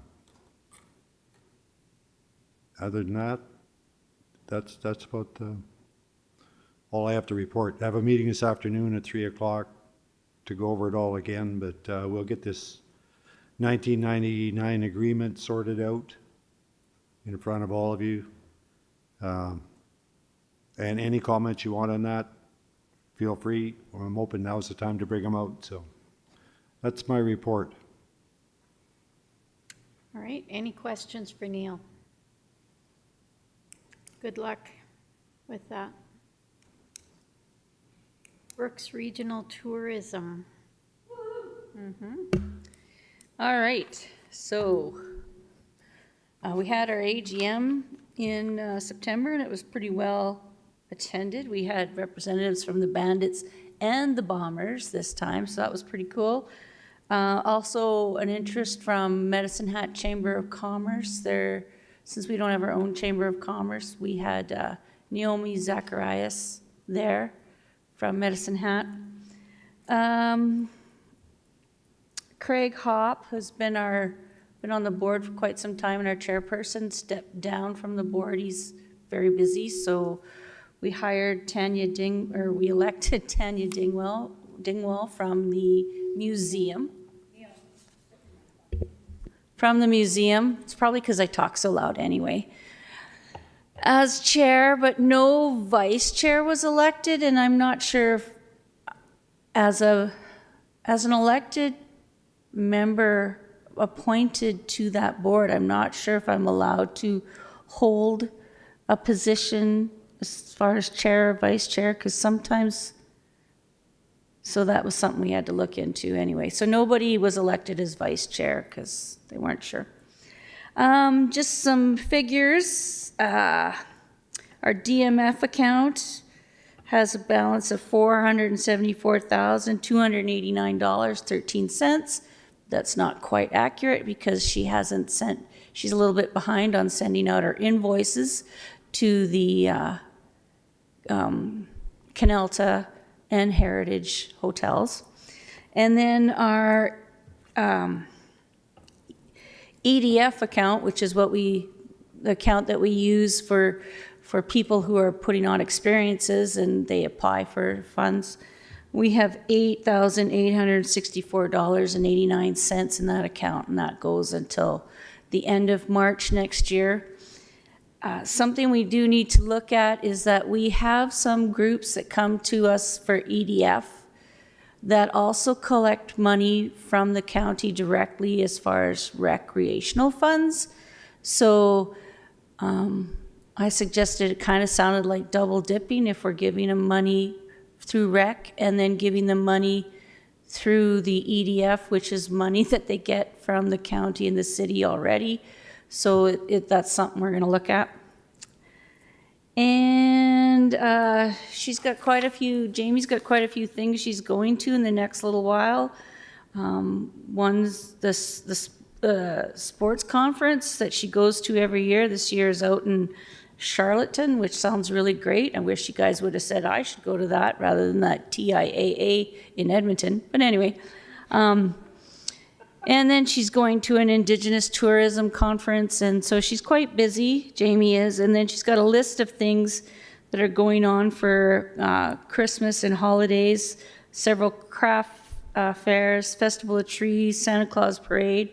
They're doing a Twinkle tour, so a tour of all the fancy decorated houses.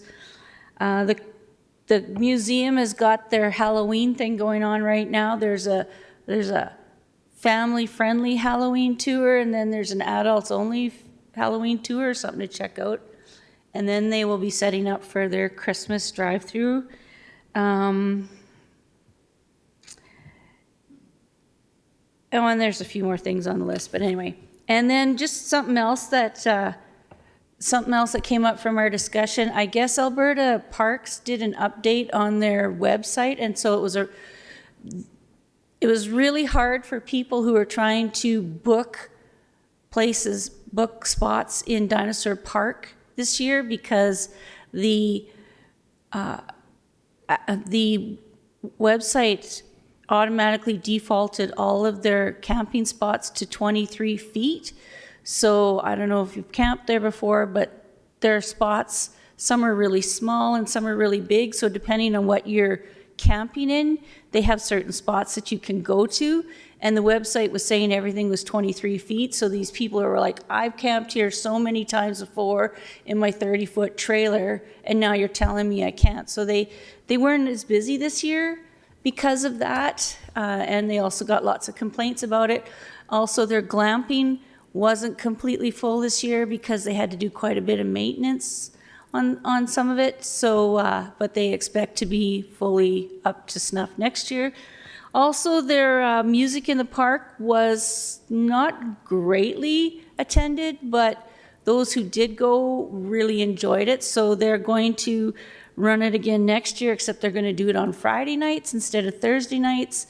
And then the other thing, I didn't write it down, something about they've really expanded the trails They've put in a lot more trails. I 20 kilometers worth or something. I wrote it down on my other piece of paper that I didn't bring. So yeah, that was pretty exciting for Dinosaur Park. That's all I have to say about that. Some of the trails now have like ladders and things to climb. Like they've really stepped it up. It's cool. Yeah. Yeah, it's a challenge for sure. Yeah, some are, some aren't. It's great. Any questions for Adina? Seeing none. Who's next on the list? Short grass is done. Sewa, Neil. Sewa, geez. I hope you've all been watching your events from Sustain and whatnot, because you all have access to all that information. There's another meeting tomorrow. After that, it's going to get time to, it's time to finally make a choice. And I personally would hope this gets wrapped up before the end of the year. I have no recommendation about which way to go. There's pros and cons both ways. I'm not that confident we're going to get a satisfactory outcome out of this, but we'll pay attention to it, keep everybody well informed, which is the most important thing. And the next meeting is 9 o'clock tomorrow morning, and you can all log on to watch the final Global Green presentation. After that, there'll be a couple of executive meetings, and it'll be time to make a decision. So stay tuned. Sounds good. And thanks to the ones that were able to join in last Friday. That was good. Yeah, thanks a lot for that. It gives us a lot of pull on the Sewa board, because our council is one of the only ones that pays attention at all. So thank you.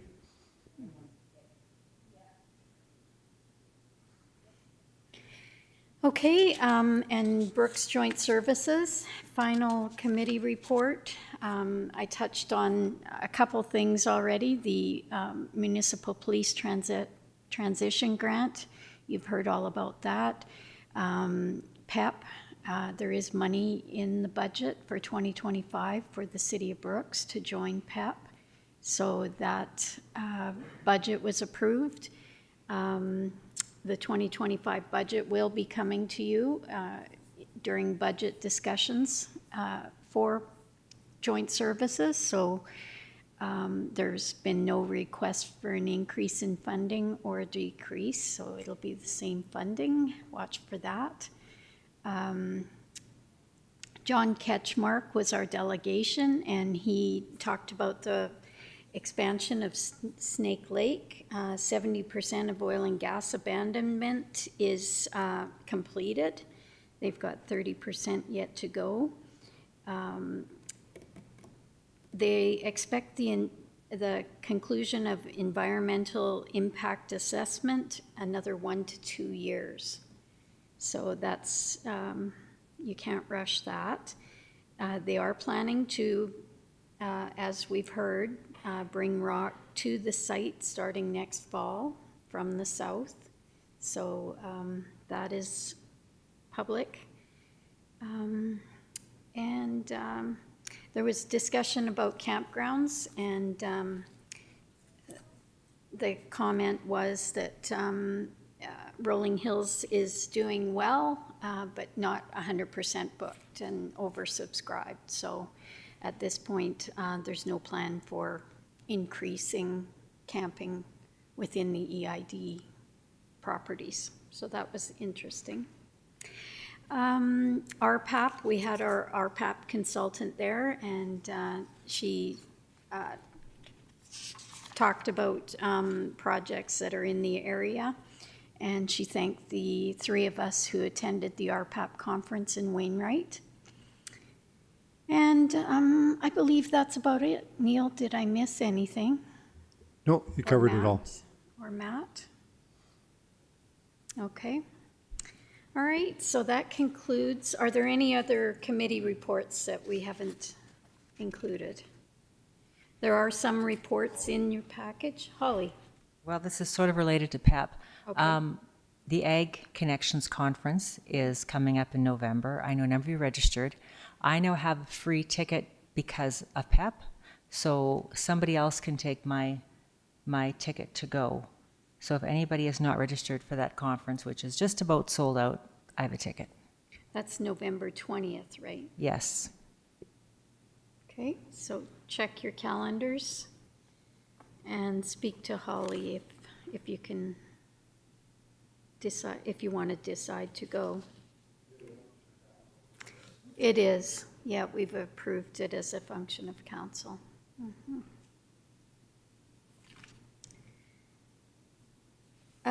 Any questions on the committee reports in your package?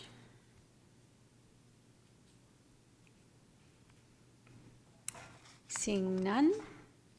Host agenda items, there were none. Information items, are there any questions in the queue, Catherine? No? Okay. Strategic, yes, Holly?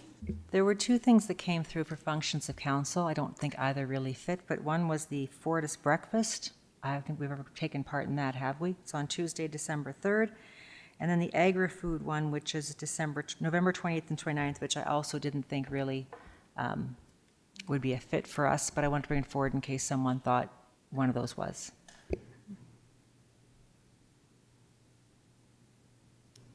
Okay. Yeah, Neil? If any, I think the agri-food one, somebody might want to go, but not the Fortis. That's just a PR breakfast. The agri-food seemed to be aimed towards people who are agri-food producers. That's how I read it. So if anybody reads it differently and thinks there's a role, I'm just not sure. We're kind of into anything that has agri in the front of it, don't we? Aren't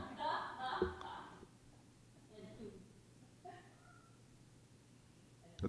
That one at least has agriculture, food processing, whatever.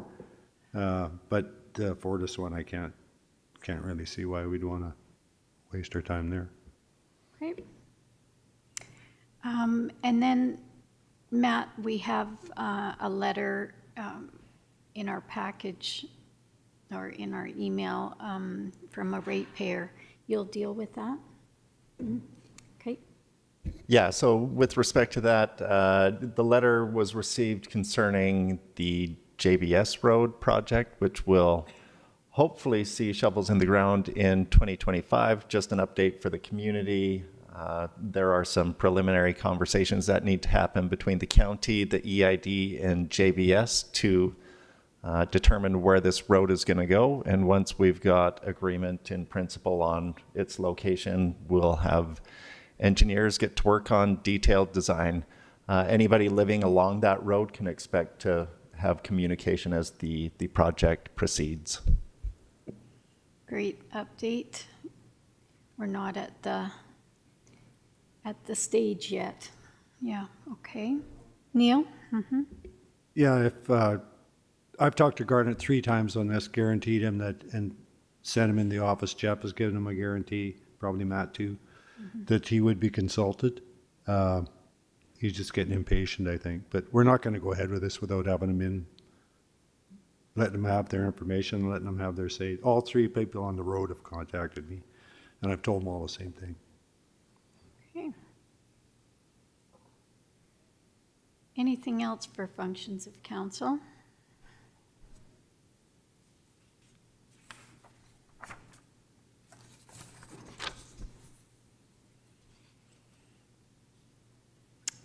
I guess the next item, forum questions, RMA 14-1. Is that in camera? Thank you. Okay. I guess we'll accept a motion to move in camera. Holly? I'll make a motion to move in camera. Thank you.